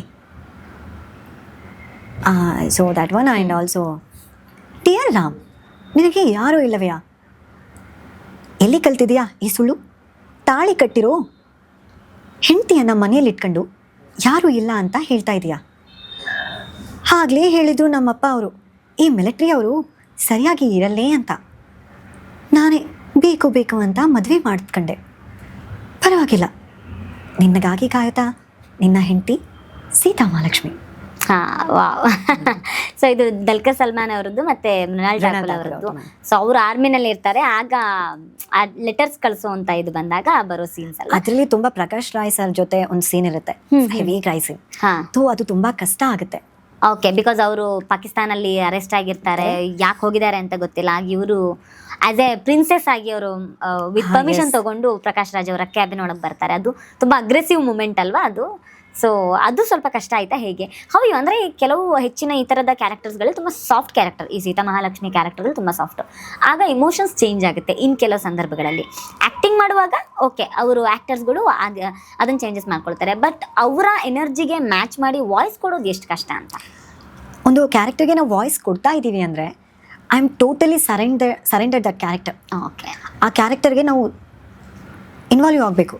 ಅವ್ರ ಪರ್ಸ್ನಾಲಿಟಿ, ಬಾಡಿ ಪರ್ಸ್ನಾಲಿಟಿ, ಅವ್ರ behaviour and character, how to explore the character ಅಂತ. ಸೊ ಅದನ್ನು ಕನೆಕ್ಟ್ ಆದರೆ ಮಾತ್ರ ಆ ಕ್ಯಾರೆಕ್ಟರ್ಗೆ 100% ಕೊಡೋಕ್ಕಾಗತ್ತೆ. ಈ ಸೀತಾರಾಮ ಸಿನಿಮಾದಲ್ಲಿ ಡಿಫ್ರೆಂಟ್ ಕೈಂಡ್ ಆಫ್ ಕ್ಯಾರೆಕ್ಟರ್ಸ್ಗಳನ್ನು ಪ್ಲೇ ಮಾಡ್ತಾ ಹೋಗ್ತಾರೆ ಸೀತಾ ಮಹಾಲಕ್ಷ್ಮಿ ಅನ್ನೋ ರೋಲ್ನಲ್ಲಿ. ಬಿಕಾಸ್ ಕೆಲವ್ರಲ್ಲಿ ತುಂಬ ರಾ ಇಮೋಷನ್ಸ್ ಇರುತ್ತೆ. ಸೊ ಕೆಲವು ತುಂಬ ರೊಮ್ಯಾಂಟಿಕ್ ಸಿಚುವೇಶನ್ಸ್ಗಳಿದೆ, ತುಂಬ ಎಮೋಷ್ನಲ್ ಸಿಚುವೇಶನ್ಸ್ಗಳಿದೆ. ಸೊ ಇದೆಲ್ಲದರ ಡಬ್ಬಿಂಗ್ ಪ್ರೊಸೆಸ್ ಹೇಗೆ ನಡೀತಾ ಇತ್ತು? ಈಗ ಒಂದು ಕಡೆ ಎಮೋಷ್ನಲ್ಲು, ಇನ್ನೊಂದು ಕಡೆ ತುಂಬ ಅಗ್ರೆಸಿವ್ ಆಗಿರ್ತಾರೆ ಆ ಕ್ಯಾರೆಕ್ಟರು. ಸೊ ಅದೊಂದು ಪ್ಲೆಸೆಂಟ್ ಮೂಮೆಂಟ್, ಅವ್ರನ್ನ ಸ್ಕ್ರೀನ್ ಮೇಲೆ ನೋಡೋದು, ಆ ಕ್ಯಾರೆಕ್ಟರ್ನಲ್ಲಿ ನೋಡೋದೇ ಒಂದು ಖುಷಿ. ಸೊ ಅದಕ್ಕೆ ಆ ಎನರ್ಜಿ ಮ್ಯಾಚ್ ಮಾಡೋದು ಮತ್ತು ಆ ಎಮೋಷನ್ಸ್ ಚೇಂಜ್ ಮಾಡೋದು ಎಷ್ಟು ಕಷ್ಟ, ಮತ್ತು ಅದನ್ನು ಹೇಗೆ ಮ್ಯಾನೇಜ್ ಮಾಡ್ತಿದ್ರಿ? ಅಂದರೆ ಒಂದು ಕ್ಯಾರೆಕ್ಟರ್ನ ನಾವು ಡಬ್ ಮಾಡ್ತಿದ್ದೀವಿ ಅಂದರೆ I am totally surrender that character. ಪರಕಾಯ ಪ್ರವೇಶ ಅಂತ ತೆಲುಗಲ್ಲಿ ಕರೀತಾರೆ, ಕನ್ನಡದಲ್ಲೂ ಕೂಡ ಪರಕಾಯ ಪ್ರವೇಶ ಅಂತ. ಸೇಮ್ ಹಾಗೆ ಆ ಕ್ಯಾರೆಕ್ಟರ್ನ ಬಿಹೇವಿಯರ್, ಪರ್ಸ್ನಾಲಿಟಿ ಆ್ಯಂಡ್ ಅಡ್ಜಸ್ಟ್ಮೆಂಟ್ ತ್ರೀನ ಮ್ಯಾಚ್ ಮಾಡಬೇಕಾಗುತ್ತೆ. ಸೊ ಅದೇ ಮೂವಿಯಲ್ಲಿ ಒಂದು ಕ್ರೈಮ್ ಸೀನ್ ಇರುತ್ತೆ ಪ್ರಕಾಶ್ ರಾಯ್ ಸರ್ ಜೊತೆ. ಸೊ ಆ ಡೈಲಾಗ್ ಹೇಳ್ತೀನಿ ma'am. Sir, I am not a princess, I am Sita Mahalakshmi. నేను లెఫ్టినెంట్ రామ్ వైఫ్ని. రామ్ ఎలా ఉన్నాడో చెప్పండి. He's in a safe prison, please ಅಂತ ಹೇಳ್ತಾರೆ. ಸೊ ಆ ಕ್ಯಾರೆಕ್ಟರ್ ತುಂಬ ಇನ್ವಾಲ್ವ್ ಆಗುತ್ತೆ ಅಲ್ವಾ. ಸೊ ಮೃಣಾಲ್ ಠಾಕೂರ್ ಜೊತೆಗೆ ನೀವು ಈ ಐಶ್ವರ್ಯ ರಾಜೇಶ್ ಅವ್ರಿಗೆ, ರೀತು ವರ್ಮಾ ಅವ್ರಿಗೆ ಕೂಡ ವಾಯ್ಸ್ ಕೊಟ್ಟಿದ್ದೀರಿ. ಸೊ ಯಾವ ಸಿನಿಮಾಗಳಿಗೆ ವಾಯ್ಸ್ ಕೊಟ್ಟಿದ್ದೀರಿ ಅವ್ರಿಗೆ? ಆ ಎಕ್ಸ್ಪೀರಿಯನ್ಸ್ ಹೇಗಿತ್ತು? ಈ ಐಶ್ವರ್ಯ ರಾಜೇಶ್ ಅವ್ರದ್ದು ತುಂಬ ಲೈಕ್ ಒಂದು ರಾ ವಾಯ್ಸ್ ಥರ, ರಾ ಎಮೋಷನ್ಸ್ನ ವಾಯ್ಸಸ್ ಬೇಕಾಗುತ್ತೆ. ಸೊ ಇದಕ್ಕೆ ಹೇಗೆ ಪ್ರಿಪೇರ್ ಮಾಡ್ಕೊಳ್ತೀರಿ ನೀವು? ಅದರಲ್ಲಿ ಏನಿಲ್ಲ ಮ್ಯಾಮ್, ತೆಲುಗಲ್ಲಿ ಆಲ್ರೆಡಿ ಡಬ್ ಆಗಿರೋವು ಬೇರೆ ಲ್ಯಾಂಗ್ವೇಜಲ್ಲಿ ಡಬ್ ಮಾಡಬೇಕಾಗತ್ತೆ. ಸೊ ಸೇಮ್ ಮ್ಯಾಚ್ ಆಫ್ ಅನ್ನ ತೆಲುಗು ಬೇಸ್ ತಗೊಂಡು ಮ್ಯಾಚ್ ಮಾಡ್ತೀವಿ. ಕೆಲವು ಕ್ಯಾರೆಕ್ಟರ್ಗೆ ಸ್ವಲ್ಪ ಕಷ್ಟ ಆಗುತ್ತೆ, ಬಟ್ ಮ್ಯಾಚ್ ಆಗುತ್ತೆ, ಮ್ಯಾಚ್ ಆಗಲ್ಲ ಕೆಲವೊಂದಕ್ಕೆ. ಸೊ ಮ್ಯಾಚ್ ಆಗದೆ ಇರುವಾಗ ನೀವು ಬೇರೆ ಏನಾದರೂ ಚೇಂಜಸ್ ಮಾಡ್ಕೊಡ್ತೀರಾ ಅಥವಾ ಯು ವಿಲ್ ಕ್ವಿಟ್ ಹೆಂಗೆ ಅಂತ? I will quit. ನಿಮಗೆ ಸೂಟ್ ಆಗದೆ ಇರುವಂಥ ಕ್ಯಾರೆಕ್ಟರ್ಸ್ ಅಂತಿದ್ದಾಗ ನೀವು ತಗೊಳ್ಳಲ್ಲ, ಅದನ್ನ ಕ್ವಿಟ್ ಮಾಡಿ. ತಗೊಂಡ್ರು ಮ್ಯಾಚ್ ಅದಕ್ಕೆ 100% ಕೊಡಲ್ಲ ಮ್ಯಾಮ್, ಕೊಡೋಕ್ಕಾಗಲ್ಲ. ಈಗ ತುಂಬ ಇಂಟ್ರೆಸ್ಟಿಂಗ್, ನನಗೆ ಬಹಳ ಇಷ್ಟ ಆಗುವಂಥದ್ದು ಕನ್ನಡದಲ್ಲಿ ಆಶಿಕಾ ರಂಗನಾಥ್ ಅವರು ವಾಯ್ಸ್ ಕೊಟ್ಟಿದ್ದೀರಾ. ಸೊ ಇದು ಹೇಗಿತ್ತು? ಸೊ ಇದರ ಪ್ರೊಸೆಸ್ ಹೆಂಗೆ? ಬಿಕಾಸ್ ನೀವು ತೆಲುಗುನಲ್ಲಿ ಕೊಟ್ಟಿದ್ದೀರಾ, ಪರಿಚಯ ಇತ್ತು ಸರಿ. ಕನ್ನಡದಲ್ಲಿ ಆಶಿಕಾ ರಂಗನಾಥ್ ಅವರ ಎನರ್ಜಿನೇ ಕಂಪ್ಲೀಟ್ಲಿ ಡಿಫ್ರೆಂಟ್. ತುಂಬ ಒಂದು ಕನ್ನಡಿಗರಿಗೆ ಬಹಳ ಇಷ್ಟ ಆಗುವಂಥ ಒಬ್ಬ ಆ್ಯಕ್ಟ್ರೆಸ್ ಅವರು. ಆ್ಯಂಡ್ ತುಂಬ ಅವ್ರ ಕನ್ನಡನೇ ಬಹಳ ಚೆನ್ನಾಗಿದೆ. ಸೊ ಅವರಿಗೆ ವಾಯ್ಸ್ ಕೊಟ್ಟಿದ್ದು ಹೇಗೆ, ಯಾವ ಸಿನಿಮಾಗೆ? ಅದನ್ನು ಐ ರಿಯಲಿ ಡೋಂಟ್ ನೋ ಈ ಸಿನಿಮಾ ಅಂತ, ಬಟ್ ಅವ್ರಿಗೆ ನಾನು ಕನ್ನಡದಲ್ಲಿ just I give the track dubbing ಅನ್ಸುತ್ತೆ. ತೆಲುಗಲ್ಲಿ I working ma'am characters. Okay, ತೆಲುಗಲ್ಲಿ ಯಾವ್ದಕ್ಕೆ ಮಾಡಿದ್ದೀರಿ? Swamy Rara. Okay. So Swamy Rara like ಒಂದು ಮೂವಿ ಇದೆ ನಾಗಾರ್ಜುನ ಸರ್ ಅವ್ರ ಜೊತೆ, ಹಾ ಅದಕ್ಕೆ ಮ್ಯಾಚ್ ಮ್ಯಾಚ್ ಮಾಡಿದ್ದೀರಾ ಅದಕ್ಕೆ. ಇದು ಕನ್ನಡದಲ್ಲಿ ಟ್ರ್ಯಾಕ್ ಡಬ್ ಮಾಡಿದ್ದೀರಿ, ಕನ್ನಡ ಭಾಷೆಗೆ ಮಾಡಿರೋದು ಅಥವಾ ಇಲ್ಲ ಮ್ಯಾಮ್, ತೆಲುಗು ಭಾಷೆ. ತೆಲುಗುಗೆ, ಕನ್ನಡದ ಸಿನಿಮಾ ತೆಲುಗುನಿಗೆ ಡಬ್ ಆದಾಗ ಅದಕ್ಕೆ ಟ್ರ್ಯಾಕ್ ಡಬ್ ಮಾಡಿದ್ದೀರಿ. ಅದರ್ವೈಸ್ ಆಶಿಕಾ ರಂಗನಾಥ್ ಅವ್ರು ಅವರೇ ಓನ್ ವಾಯ್ಸ್ ಕೊಡ್ತಾರೆ ಅನ್ಸುತ್ತೆ ಹೆಚ್ಚಿನ ಇಲ್ಲ ಸಿನಿಮಾ, ಮ್ಯಾಮ್, ಬೇರೆ ಆರ್ಟಿಸ್ಟ್ಗಳು ಕೊಡ್ತಾರೆ. ಬೇರೆ ಆರ್ಟಿಸ್ಟ್ಗಳು ಕೂಡ ಕೊಡ್ತಾರೆ. ಸೊ ತೆಲುಗುಗೆ ಈಗ ಸಾಮಾನ್ಯವಾಗಿ ನಾವು ಹೇಗೆ ಮಾತಾಡ್ತೀವಿ ಅಂದರೆ, ಈಗ ಡಬ್ಬಿಂಗ್ ಅನ್ನೋದು ಒಂದು ಭಾಳ ದೊಡ್ಡ ಡಿಸ್ಕಷನ್ ಆಗಿರೋ ಹಂತದಲ್ಲಿ ಆಫ್ಟರ್ ದಿಸ್ ಈ ಡಬ್ಬಿಂಗ್ ಎಲ್ಲಾನು ಮಾಡಿ ಈ ಪ್ಯಾನ್ ಇಂಡಿಯಾ ಮೂವೀಸ್ ಎಲ್ಲ ಬರೋದಕ್ಕೆ ಶುರು ಆದಮೇಲೆ, ಡಬ್ಬಿಂಗ್ಗಳೆಲ್ಲರೂ ಮಾಡೋದಕ್ಕೆ ಶುರು ಆದಮೇಲೆ ಹೆಂಗೆ ಡಬ್ಬಿಂಗ್ ಆರ್ಟಿಸ್ಟ್ಗಳಿಗೆ ಸಿಗುವಂಥ ಪ್ರಿಯಾರಿಟೀಸ್ಗಳು ಬದಲಾಯಿತು ಅಂತ? ಪ್ರಿಯಾರಿಟಿ ವಿಷಯಕ್ಕೆ ಬಂದರೆ, ಒಂದು ಆ್ಯಕ್ಟರ್ಗೆ ಪರ್ಮನೆಂಟ್ ಆರ್ಟಿಸ್ಟ್ ಅಂತ ಒಬ್ರು ಇರ್ತಾರೆ. ಹಾಂ. ಸೊ ಆ ಪರಿಧಿಯಲ್ಲಿ ಏನಾಗುತ್ತೆ ಅಂದರೆ, ಒಂದೇ ಫಿಲ್ಮ್ನ 6 or 7 ಲ್ಯಾಂಗ್ವೇಜಸಲ್ಲಿ ಡಬ್ ಮಾಡಬೇಕಾಗತ್ತೆ. ಹಾಂ. ಸೊ ಆ ಮೂಮೆಂಟಲ್ಲಿ ಓನ್ಲಿ ಒನ್ ಆರ್ಟಿಸ್ಟ್, ಒಬ್ಬರೇ ಆರ್ಟಿಸ್ಟು ಎಲ್ಲ ಲ್ಯಾಂಗ್ವೇಜಲ್ಲಿ ಡಬ್ ಮಾಡಬೇಕಾಗತ್ತೆ. ಸೊ ಅದು ಬೇರೆ ಭಾಷೆಯ ಆರ್ಟಿಸ್ಟ್ಗಳ ಮೇಲೆ ಪ್ರಭಾವ ಬೀರುತ್ತೆ. ಹಾಂ, ಓಕೆ. ಸೊ ಇದು ಕೆಲಸ ಜಾಸ್ತಿ ಮಾಡ್ತಾ ಇದೆ ಡಬ್ಬಿಂಗ್ ಆರ್ಟಿಸ್ಟ್ಗಳಿಗೆ, ಕೆಲಸ ಜಾಸ್ತಿ ಸಿಗ್ತಾ ಇದೆ ಈ ಥರದ ಪ್ಯಾನ್ ಇಂಡಿಯಾ ಮೂವಿಗಳು ಬರ್ತಾ ಇರೋದ್ರಿಂದ. ಹೇಗೆ ಪ್ಯಾನ್ ಇಂಡಿಯನ್ ಮೂವಿಗಳು ಬರೋದ್ರಿಂದ ಆರ್ಟಿಸ್ಟ್ಗಳಿಗೆ ಕೆಲಸ ತುಂಬ ಕಡಿಮೆ ಆಗಿಬಿಟ್ಟಿದೆ. ಓಹೋ. ಅದರಲ್ಲಿ AI ವಾಯ್ಸ್ನ ಕೆಲವೊಂದು ಸಿನಿಮಾಗಳಲ್ಲಿ ಬಳಸ್ತಾ ಇದ್ದಾರೆ. No, do you really think ಈ AI ಅನ್ನೋದು ತುಂಬ ಚಾಲೆಂಜಿಂಗ್ ಆಗುತ್ತೆ ಮುಂದಿನ ದಿನಗಳಲ್ಲಿ ಡಬ್ಬಿಂಗ್ ಆರ್ಟಿಸ್ಟ್ಗಳಿಗೆ ಅಂತ? ಯಾಕಂದರೆ ಈಗ ಒಬ್ಬ ಹೀರೋ ಇದ್ದರೆ ಅವರ ವಾಯ್ಸ್ನ ಕ್ಯಾಚ್ ಮಾಡಿ ಸೇಮ್ ವಾಯ್ಸನ್ನು ಬೇರೆ ಭಾಷೆನಲ್ಲಿ, ಇಫ್ ಹೀರೋಗೆ ಆ ಭಾಷೆ ಬರಲಿಲ್ಲ ಅಂತಂದ್ರೂ ಕೂಡ AI ತಂತ್ರಜ್ಞಾನ ಬಳಸಿ ವಾಯ್ಸ್ ಡಬ್ ಮಾಡ್ಬೋದು ಅನ್ನುವಂಥದ್ದೆಲ್ಲ ಬೆಳೀತಾ ಇದೆ. ಸೊ ಇದು ಮುಂದೊಂದು ದಿನ ಡಬ್ಬಿಂಗ್ ಆರ್ಟಿಸ್ಟ್ಗಳಿಗೆ ಬಹಳ ದೊಡ್ಡ ಹೊಡೆತ ಕೊಡುತ್ತೆ ಅಂತ ಅನ್ಸುತ್ತಾ? ಕೊಡುತ್ತೆ ಮ್ಯಾಮ್, ಖಂಡಿತ ಕೊಡುತ್ತೆ. ಹೌದಾ? ಕೆಲವೊಂದು TV ಆ್ಯಡ್ಸ್ಗಳಲ್ಲಿ ಆ್ಯಂಡ್ ಟೆಲಿಕಾಲಿಕ್ ವಾಯ್ಸ್ಗಳಲ್ಲಿ ಎಲ್ಲ AI ಮ್ಯಾನೇಜ್ ಮಾಡ್ತಾ ಇದೆ. ಈಗಲೇ ಮಾಡೋದಕ್ಕೆ ಶುರು ಮಾಡ್ತಾ ಇದೆ. ಸೊ ಅಲ್ಲಿ ಅದೂ ಹೊಡೆತಾನೆ ಅಲ್ವಾ ಆರ್ಟಿಸ್ಟ್ಗಳ ಮೇಲೆ. ತುಂಬಾ ಆರ್ಟಿಸ್ಟ್ಗಳು ಇದೇ ಹೊಟ್ಟೆಪಾಡು ಆಗಿ ಮಾಡ್ಕೊಂಡಿರ್ತಾರೆ. ಹಾಂ, ನಿಜ. ಸೊ ಮುಂದಿನ ದಿನಗಳಲ್ಲಿ ಎಂಟೈರ್ ಫಿಲ್ಮ್ಗಳಿಗೆ AI ವಾಯ್ಸೇ ಡಬ್ ಮಾಡುವಂಥ ಆ ಲೆವೆಲ್ನ ಟೆಕ್ನಾಲಜಿ ಬರಬಹುದು. ಬಂದಾಗ ಕಂಪ್ಲೀಟ್ ಡಬ್ಬಿಂಗ್ ಆರ್ಟಿಸ್ಟ್ಗಳಿಗೆ ಬಹಳ ದೊಡ್ಡ ಸಮಸ್ಯೆ ಆಗ್ಬೋದು ಅಂತ ಅನ್ಸುತ್ತೆ. ಡಬ್ಬಿಂಗ್ ಆರ್ಟಿಸ್ಟ್ಗಳು ಎಲ್ಲರೂ ಮರೆಯಾಗ್ಬಿಡ್ತಾರೆ. ಓಕೆ, ಕಾನ್ಸೆಪ್ಟೇ ಮರೆಯಾಗುತ್ತೆ ಅಲ್ವಾ? ಸೊ ಈಗ ಈ ಜನ್ರೇಷನ್ ತುಂಬಾ ಸ್ಪೀಡಾಗಿ ಗ್ರೋತ್ ಆಗ್ತಿದೆ AI. ಹೌದು. ಸೊ ಡೆಫಿನೆಟ್ಲಿ ಆಗುತ್ತೆ. ಸೊ ಹಾಗಾದ್ರೆ ಈ ಡಬ್ಬಿಂಗ್ ಆರ್ಟಿಸ್ಟ್ ಅನ್ನೋದನ್ನ ಪ್ರೊಫೆಷನ್ ಆಗಿ ತಗೊಂಡ್ರೆ ಬಹಳ ಕಷ್ಟ ಇದೆ ಅಂತ ಮುಂದಿನ ದಿನದಲ್ಲಿ? ಶೋರ್. ಅದನ್ನ ಪ್ರೊಫೆಷನ್ ಆಗಿ ತಗೊಳ್ಳೋದಕ್ಕಿಂತ ಅದ್ರ ಜೊತೆ ಇನ್ನೊಂದು ಪ್ರೊಫೆಷನ್ ಇಟ್ಕೊಂಡ್ರೆ ಚೆನ್ನಾಗಿರುತ್ತೆ. ಇದನ್ನ ಪ್ಯಾಷನ್ ಆಗಿ ಇಟ್ಕೊಂಡು ಅದನ್ನ ಪ್ರೊಫೆಷನ್ ಆಗಿ ಇಟ್ಕೊಳ್ಳೋದು ಬಹಳ ಒಳ್ಳೇದು ಅಂತ ಅನ್ಸುತ್ತೆ. ಸೊ ಏನು ಡಬ್ಬಿಂಗ್ ಆರ್ಟಿಸ್ಟ್ಗಳಿಗೆ ಇವತ್ತಿಗೆ ಎದುರಿಸ್ತಾ ಇರೋ ಸಮಸ್ಯೆ? ನೀವು ಬೇರೆ ಬೇರೆ ಇಂಡಸ್ಟ್ರಿಯಲ್ಲಿ ವರ್ಕ್ ಮಾಡ್ತೀರಿ, ನೀವು ಕನ್ನಡ, ತೆಲುಗು, ತಮಿಳು ಎಲ್ಲನೂ. ಸೊ ಯಾವ ಇಂಡಸ್ಟ್ರಿ ಡಬ್ಬಿಂಗ್ ಆರ್ಟಿಸ್ಟ್ಗಳಿಗೆ ಜಾಸ್ತಿ ಪ್ರಿಯಾರಿಟಿ ಕೊಡುತ್ತೆ? ಸೊ ಏನೇನು ಚೇಂಜಸ್ ಆಗಬೇಕು ಅಂತ ನಿಮ್ಗೆ ಅನ್ಸುತ್ತೆ ಈ ಇಂಡಸ್ಟ್ರಿನಲ್ಲಿ? ಪ್ರಿಯಾರಿಟಿ ಕೊಡೋ ಡಬ್ಬಿಂಗ್ ಆರ್ಟಿಸ್ಟ್ಗಳಿಗೆ ಪ್ರಿಯಾರಿಟಿ ಕೊಡೋ ಇಂಡಸ್ಟ್ರಿಗಳು 2 ನನಗೆ ಗೊತ್ತಿರೋ. My personal opinion, Telugu and Tamil industry dubbing ಆರ್ಟಿಸ್ಟ್ಗಳಿಗೆ ಹೆವಿ ಪ್ರಿಯಾರಿಟಿ ಕೊಡುತ್ತೆ, ಹ್ಯೂಜ್ ರೆಸ್ಪೆಕ್ಟ್ ಕೊಡುತ್ತೆ. ಹಾಗೆ ಅವ್ರಿಗೆ ಚೇಂಜಸ್ ವಿಷಯದಲ್ಲಿನೂ ಯಾವ ವಿಷಯದಲ್ಲಿನೂ ಏನೂ ಕಡಿಮೆ ಮಾಡಲ್ಲ. ಸೊ ನನಗೆ ಇದುವರೆಗೂ ಕನ್ನಡದಿಂದ ನನಗೆ ಸಪೋರ್ಟ್ ಸಿಕ್ಕಿಲ್ಲ, ಕನ್ನಡದಲ್ಲಿನೂ ಕೊಡಬಹುದು ಮೇ ಬಿ. ಸೊ ನನಗೆ ಗೊತ್ತಿರೋದು ತೆಲುಗು ಆ್ಯಂಡ್ ತಮಿಳ್ ಇಂಡಸ್ಟ್ರಿಗಳಲ್ಲಿ ತುಂಬ ಸಪೋರ್ಟ್ ಸಿಗ್ತಿದೆ. ಸೊ ಡಬ್ಬಿಂಗ್ ಆರ್ಟಿಸ್ಟಿಂದ ಆಚೆಗೆ ನೀವೊಬ್ಬ ಸೈಕಿಯಾಟ್ರಿಸ್ಟ್. ಸೊ ಹೇಗೆ ಅನಿಸುತ್ತೆ ಈ ಸೈಕಿಯಾಟ್ರಿಕ್ ಫೀಲ್ಡ್ ಅನ್ನೋದು ನಿಮ್ಮ ವಾಯ್ಸ್ ಡಬ್ಬಿಂಗ್ ಇದಕ್ಕೆ, ಈ ಎಮೋಷ್ನಲ್ ಅಥವಾ ಎಲ್ಲ ಭಾವನೆಗಳನ್ನು ವ್ಯಕ್ತಪಡಿಸೋದಕ್ಕೆ ಬೇಕಾಗಿರುವಂಥ ಒಂದು ವಾಯ್ಸ್ ಡಬ್ಬಿಂಗ್ ಆರ್ಟಿಸ್ಟ್ಗೆ ಎಷ್ಟೆಲ್ಲ ಸಹಕಾರ ಕೊಟ್ಟಿದೆ? ಸೊ ಹೇಗೆ ಅನಿಸುತ್ತೆ ಒಬ್ಬ ಸೈಕಿಯಾಟ್ರಿಸ್ಟ್ ಆಗಿ, ಒಬ್ಬ ವಾಯ್ಸ್ ಡಬ್ಬಿಂಗ್ ಆರ್ಟಿಸ್ಟ್ ಆಗಿ, ಇದು 2 ಪ್ರೊಫೆಷನ್ಸ್ಗಳು ಹೆಂಗೆ ನಿಮಗೆ ಒಂದಕ್ಕೊಂದು ಹೆಲ್ಪ್ಫುಲ್ ಆಗಿದೆ ಅಂತ? ನಾರ್ಮಲ್ ಆಗಿ ನಾನು ಮಾತಾಡಿದಾಗ ಅಪೋಸಿಟ್ ಪರ್ಸನ್ ಬಂದು ಬೇರೆ ಒಪಿನಿಯನ್ನಲ್ಲೇ ಮಾತಾಡ್ತಾನೆ. ಸೊ ನಾನು ಮಾತಾಡಿದ್ರೆ ಅಪೋಸಿಟ್ ಪರ್ಸನ್ ಬೇರೆ ಒಪಿನಿಯನ್ ಇಟ್ಕೊಂಡು ಬರ್ತಾನೆ. So I understand what is thinking about me. So ಅಲ್ಲಿ ನಾನು ತುಂಬ ಸೈಕಲಾಜಿಕಲಿ ತುಂಬ ಡಿಸ್ಟರ್ಬ್ ಆಗಿಬಿಡ್ತೀನಿ ma'am. So he's on forcing some time. ಆಗ ಗೊತ್ತಾಗುತ್ತೆ ಆ ಕ್ಯಾರೆಕ್ಟರ್ ಏನು ಅಂತ. ಆ ಕ್ಯಾರೆಕ್ಟರ್ಸ್ನ ನಾನು ಫೀಲ್ ಮಾಡಿ ಡಬ್ಬಿಂಗಲ್ಲಿ ಫೀಲ್ ಆಗ್ತೀನಿ. ಓಕೆ. ಸೊ ಒಬ್ರು ಬಂದು ಹಾಯ್ ಹೇಳ್ತಾ ಇದ್ದಾರೆ ಅಂದರೆ I know what is expecting from me. So what it think about me ಅಂತ. ಓಕೆ. ಸೊ ಸೈಕಿಯಾಟ್ರಿಸ್ಟ್ ಆಗಿ ಈ ಥರದ ಮನಸ್ಥಿತಿಗಳನ್ನು, ಸಮಾಜದಲ್ಲಿ ಇರುವಂಥ ಈ ಥರದ ಮನಸ್ಥಿತಿಗಳನ್ನು ಹೇಗೆ ಹ್ಯಾಂಡ್ಲ್ ಮಾಡ್ತೀರಿ ಅಂತ? ಸೊ ನಿಮ್ಗೇನು ಅನಿಸುತ್ತೆ ಈ ಮನಸ್ಥಿತಿಗಳು ಭಾಳ ಬೇಗ ಬದಲಾಗ್ಬೋದು ಅಂತನಾ? ಆಗುತ್ತೆ ಮ್ಯಾಮ್. ಯಾಕಂದರೆ ಕೆಲವೊಬ್ರು ಸೆನ್ಸಿಟಿವ್ ಹಾರ್ಟ್ ಪರ್ಸನ್ಸ್ ಇರ್ತಾರೆ, ಕೆಲವೊಬ್ರು ರೂಡಬಲ್ ಹಾರ್ಟ್ ಇರ್ತಾರೆ. ಹೌದು. ಸೊ ಏನಾಗುತ್ತೆ ಅಂದರೆ ಈ ಸೈಕಲಾಜಿಕಲ್ ಥಿಂಗ್ ಬಂದಾಗ ನನ್ನ ಪರ್ಸ್ನಲ್ ಆಗಿ ನಾನು ಆ ಪರ್ಸನ್ ಬಂದ ಮೇಲೆ ಆ ಪರ್ಸನ್ನ ಇಗ್ನೋರ್ ಮಾಡಿಬಿಡ್ತೀನಿ, ಅಲ್ಲಿಂದ ಹೊರಟ್ಬಿಡ್ತೀನಿ. ಅದೇ ನನ್ನ ಧೈರ್ಯ. ಸೊ ನಿಮಗೆ ಅದೆಲ್ಲ ಒಂದು ಕಡೆ ಹೆಲ್ಪ್ಫುಲ್ ಆಗುತ್ತೆ ಅಂತ ಅನ್ಸುತ್ತೆ. ಈ ತರದ ಅಂದ್ರೆ ಆ ಭಯದಿಂದ ಹೊರಗೆ ಬರಕ್ಕೆ ಧೈರ್ಯ ತೋರಿಸ್ಕೊಳ್ತೀವಿ ಅಷ್ಟೇ. ಸೊ ಒಬ್ಬ ಸೈಕ್ಯಾಟ್ರಿಸ್ಟ್ ಆಗಿ ಈ ಮೆಡಿಕಲ್ ಬ್ಯಾಕ್ಗ್ರೌಂಡು, ಈ ಕಡೆ ಹಾಸ್ಪಿಟಲ್ಸು, ಈ ಕಡೆ ಡಬ್ಬಿಂಗು, ಈ ಕಡೆ ಮಾಡ್ಲಿಂಗು ಎಲ್ಲ ಹೇಗೆ ಮ್ಯಾನೇಜ್ ಮಾಡ್ತೀರಿ, ಹೇಗೆ ಇಷ್ಟೆಲ್ಲ ಸ್ಟ್ರೆಸ್ನ ಹ್ಯಾಂಡಲ್ ಮಾಡ್ತಾ ಇದ್ದೀರಾ ಅಂತ? ನಮ್ಮ ಮನಸ್ಸಿಗೆ ಇಷ್ಟ ಆಗಿರೋ ಪರ್ಸನು ಎಷ್ಟೇ ಕಷ್ಟ ಕೊಟ್ರು ಇಷ್ಟದಿಂದ ಫೀಲ್ ಆಗ್ತೀವಿ. ಹಾಗೆ ಈ ವರ್ಕ್ಸ್ನು ಅದು ಸ್ವಲ್ಪ ಕಷ್ಟ ಆದ್ರೂ ನಾನು ಇಷ್ಟಪಟ್ಟು ಮಾಡ್ತೀನಿ. ಮಾಡ್ತೀರಾ? ಸ್ವಲ್ಪ ಟೈಮ್ ಆ್ಯಂಡ್ ಸ್ಲೀಪ್ ಬ್ಯಾಲೆನ್ಸ್ ಮಾಡೋಕ್ಕೆ ಕಷ್ಟ, ಬಟ್ ಅದು ಇಷ್ಟ ಅಲ್ವಾ. ಇಷ್ಟ ಎಲ್ರನ್ನ ಎದುರಿಸಿ ಮಾಡ್ತಾ ಇದ್ದೀನಿ, Okay. ಮನೆಯಲ್ಲಿ ಪೇರೆಂಟ್ಸ್ನ, ಸೊಸೈಟಿನ ಎದುರಿಸಿ ಮಾಡ್ತಾ ಇದ್ದೀರಾ. ಸೊ ಸೊ ಫ್ಯೂಚರಲ್ಲಿ ಈ AI ಎಲ್ಲ ಬಂದಿರೋದ್ರಿಂದ ಸೊ ನೆಕ್ಸ್ಟ್ ಡಿಜಿಟಲಿ ರೀಕ್ರಿಯೇಷನ್ ಮಾಡುವಂಥ ಆಪ್ಷನ್ಸ್ಗಳು ಬಂದಾಗ ನೀವು ಅದಕ್ಕೆ ಒಪ್ಕೋತೀರಾ? ವಾಯ್ಸ್ ಡಬ್ಬಿಂಗಲ್ಲಿ ಡಿಜಿಟಲ್ ರೀಕ್ರಿಯೇಷನ್ ಅಂತ ಬಂದರೆ ಅದು ನನ್ನ ವಾಯ್ಸ್ ಅಲ್ವಾ ಮ್ಯಾಮ್, ಐ ನೆವರ್ ಆಕ್ಸೆಪ್ಟ್. ಯಾಕಂದರೆ ನನ್ನ ವಾಯ್ಸ್ ನಾನೇ ಮಾಡಬೇಕು, ನಾನು ಮಾತ್ರ ಮಾಡಬೇಕು. ಸೊ ಅದು ನನ್ನ ವಾಯ್ಸಿಂದ ಡಿಜಿಟಲ್ AI ಕ್ರಿಯೇಟ್ ಮಾಡಿ, ಸೊ ಅದು ಪ್ಲಸ್ಸು ಮಾಡ್ಬೋದು ಮೈನಸ್ಸು ಮಾಡ್ಬೋದು. ಕೇಳೋ ಜನಗಳು ಇಂಪ್ಯಾಕ್ಟ್ ನನ್ನ ಮೇಲೆ ಬೀಳುತ್ತೆ. ಸೊ ಅದಕ್ಕೆ ನಾನು ಯಾವತ್ತೂ ಒಪ್ಪಲ್ಲ. ನನಗೊಂದು ಪ್ರಶ್ನೆ ಇರೋದು, ಸಹಜವಾಗಿ ಎಲ್ರಿಗೂ ಏನು ಅನ್ಸುತ್ತೆ ಅಂದರೆ ಈ ವಾಯ್ಸ್ ಓವರ್ ಡಬ್ಬಿಂಗ್ ಆರ್ಟಿಸ್ಟ್ಗಳನ್ನ ಮಿಮಿಕ್ರಿ ಮಾಡ್ತಾರೆ ಅಂತ. What is the difference between mimicry artist and voice over dubbing artist? Mimicry ಆರ್ಟಿಸ್ಟ್ಗೂ ಡಬ್ಬಿಂಗ್ ಆರ್ಟಿಸ್ಟ್ಗೂ ಲಾಟ್ಸ್ ಆಫ್ ಡಿಫ್ರೆನ್ಸ್ ಇದೆ.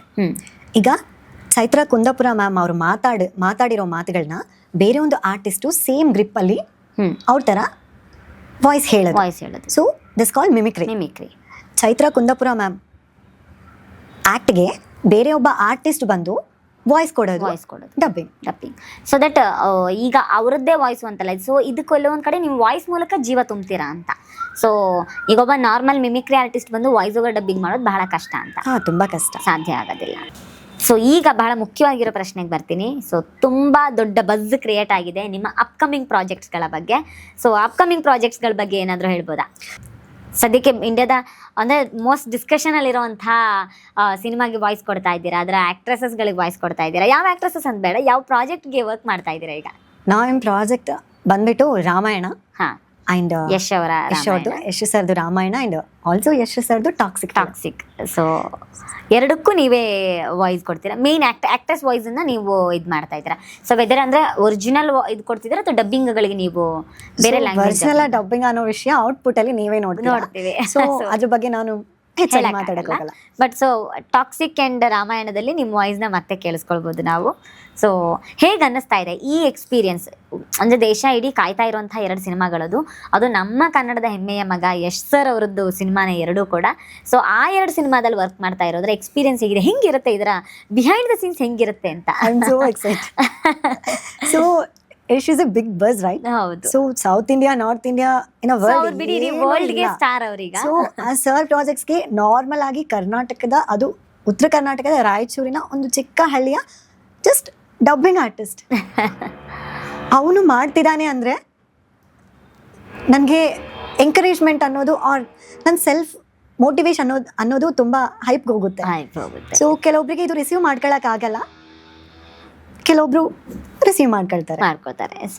ಸೊ ಈಗ ಟಾಕ್ಸಿಕ್ ಆ್ಯಂಡ್ ರಾಮಾಯಣಕ್ಕೆ ಹೆಂಗೆ ನಡೀತಾ ಇದೆ ವರ್ಕ್? ಇದರ ಬಿಹೈಂಡ್ ದ ಸೀನ್ ವರ್ಕ್ ಹೆಂಗಿರುತ್ತೆ ಅನ್ನೋ ಕ್ಯೂರಿಯಾಸಿಟಿ ತುಂಬ ಜನಕ್ಕಿದೆ. ಸೊ ಹೇಗಿದೆ ವಾಯ್ಸ್ ಓವರ್ ಆದ್ರೂ ಕೊಡ್ತಾ ಇರೋ ಎಕ್ಸ್ಪೀರಿಯನ್ಸ್ ಹೆಂಗಿದೆ? ತುಂಬ ಚೆನ್ನಾಗಿರುತ್ತೆ. ಸೊ ಹೇಗೆ ಫೀಲ್ ಆಗ್ತಾ ಇದೆ? ಇದರ ಬಿಹೈಂಡ್ ದ ಸೀನ್ ಹೆಂಗೆ ವರ್ಕ್ ಆಗುತ್ತೆ ಇದು? ನೀವು ಹೇಗೆ ಇಲ್ಲಿಂದ ಬೆಂಗಳೂರಿಂದ ಹೇಗೆ ಶೂಟ್ಗೆ ಹೋಗ್ತಿದ್ದೀರಾ, ಎಲ್ಲಿ ಹೋಗ್ತಿದ್ದೀರಾ? ಅಂದರೆ ಜಸ್ಟ್ ನಾನು ಬೇರೆ ಡಬ್ಬಿಂಗ್ ಆರ್ಟಿಸ್ಟ್ ಅನ್ನೋದಕ್ಕಿಂತ ಟ್ರಾವೆಲರ್ ಅಂತ ಹೆಸರಿಡ್ಬೋದು. Bangalore to Hyderabad, Hyderabad to Bangalore, Bangalore to Chennai to Bangalore, so Bangalore to Mumbai to Bangalore. Only main point ಬ್ಯಾಂಗ್ಳೂರಿಂದ. ಸೊ ಎಲ್ಲ ಕಡೆ ಓಡಾಡ್ತಾ ಇದ್ದೀರಾ, ಸೊ ಎಲ್ಲದಕ್ಕೂ ವಾಯ್ಸ್ ಕೊಡ್ತಾ ಇದ್ದೀರಾ. ಸೊ ಹೆಂಗಿದೆ ಅಂದರೆ ಈ ಡೈರೆಕ್ಷನ್ ಟೀಮ್ ನಿಮ್ಮ ಜೊತೆಗಿರುತ್ತಾ ಅಥವಾ ಯಾರ ಜೊತೆಗಿರ್ತಾರೆ? ಈ ಡಬ್ಬಿಂಗ್ ಪ್ರೊಸೆಸ್ ನಡೆಯುವಾಗ ನಿಮ್ಮ ಸುತ್ತ ಯಾರಿರ್ತಾರೆ? ಎಲ್ಲ ಡಬ್ಬಿಂಗ್ ಟೀಮ್ ಇರುತ್ತೆ ಆ್ಯಂಡ್ ಸೌಂಡ್ ಕ್ರೂ ಇರುತ್ತೆ. ಸೊ ಏನಾದರೂ ತುಂಬ ಏನಾದರೂ ಪ್ರಿಪ್ರೇಷನ್ ಮಾಡ್ಕೊಂಡಿದ್ದೀರಾ ಟಾಕ್ಸಿಕ್ ಆ್ಯಂಡ್ ರಾಮಾಯಣಕ್ಕೋಸ್ಕರ? ಈ ಥರ ಪರ್ಟಿಕ್ಯುಲರ್ ವಾಯ್ಸ್ ಬೇಕು ಅನ್ನೋ ಕಾರಣಕ್ಕೆ, ಅಥವಾ ಬೇರೆ ಎಲ್ಲ ಪ್ರಾಜೆಕ್ಟ್ಸ್ಗಳನ್ನ ಬಿಟ್ಟು ಬರೀ ಇದನ್ನೇ ಮಾಡ್ತಾ ಇದ್ದೀರಾ ಹೇಗೆ?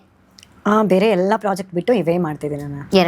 ಎರಡು ಮಾತ್ರ ಮಾಡ್ತಾ ಇದ್ದೀನಿ, ರಾಮಾಯಣ ಎರಡೇ ಮಾಡ್ತಾ. ಸೊ ಅದ್ರ ಕಡೆಯಿಂದ ಕನ್ನಡಿಗರಿಗೂ ನಾನು ಯಾರು ಅಂತ ಗೊತ್ತಾಗುತ್ತೆ ಅನ್ಸುತ್ತೆ. ನಾನು ಇದೀನಿ ಅಂತ ಗುರ್ತು ಮಾಡ್ಕೊಳ್ತೀರಾ, ಸಪೋರ್ಟ್ ಮಾಡ್ತೀರಾ ಅನ್ಕೊಳ್ತಾ ಇದ್ದೀನಿ.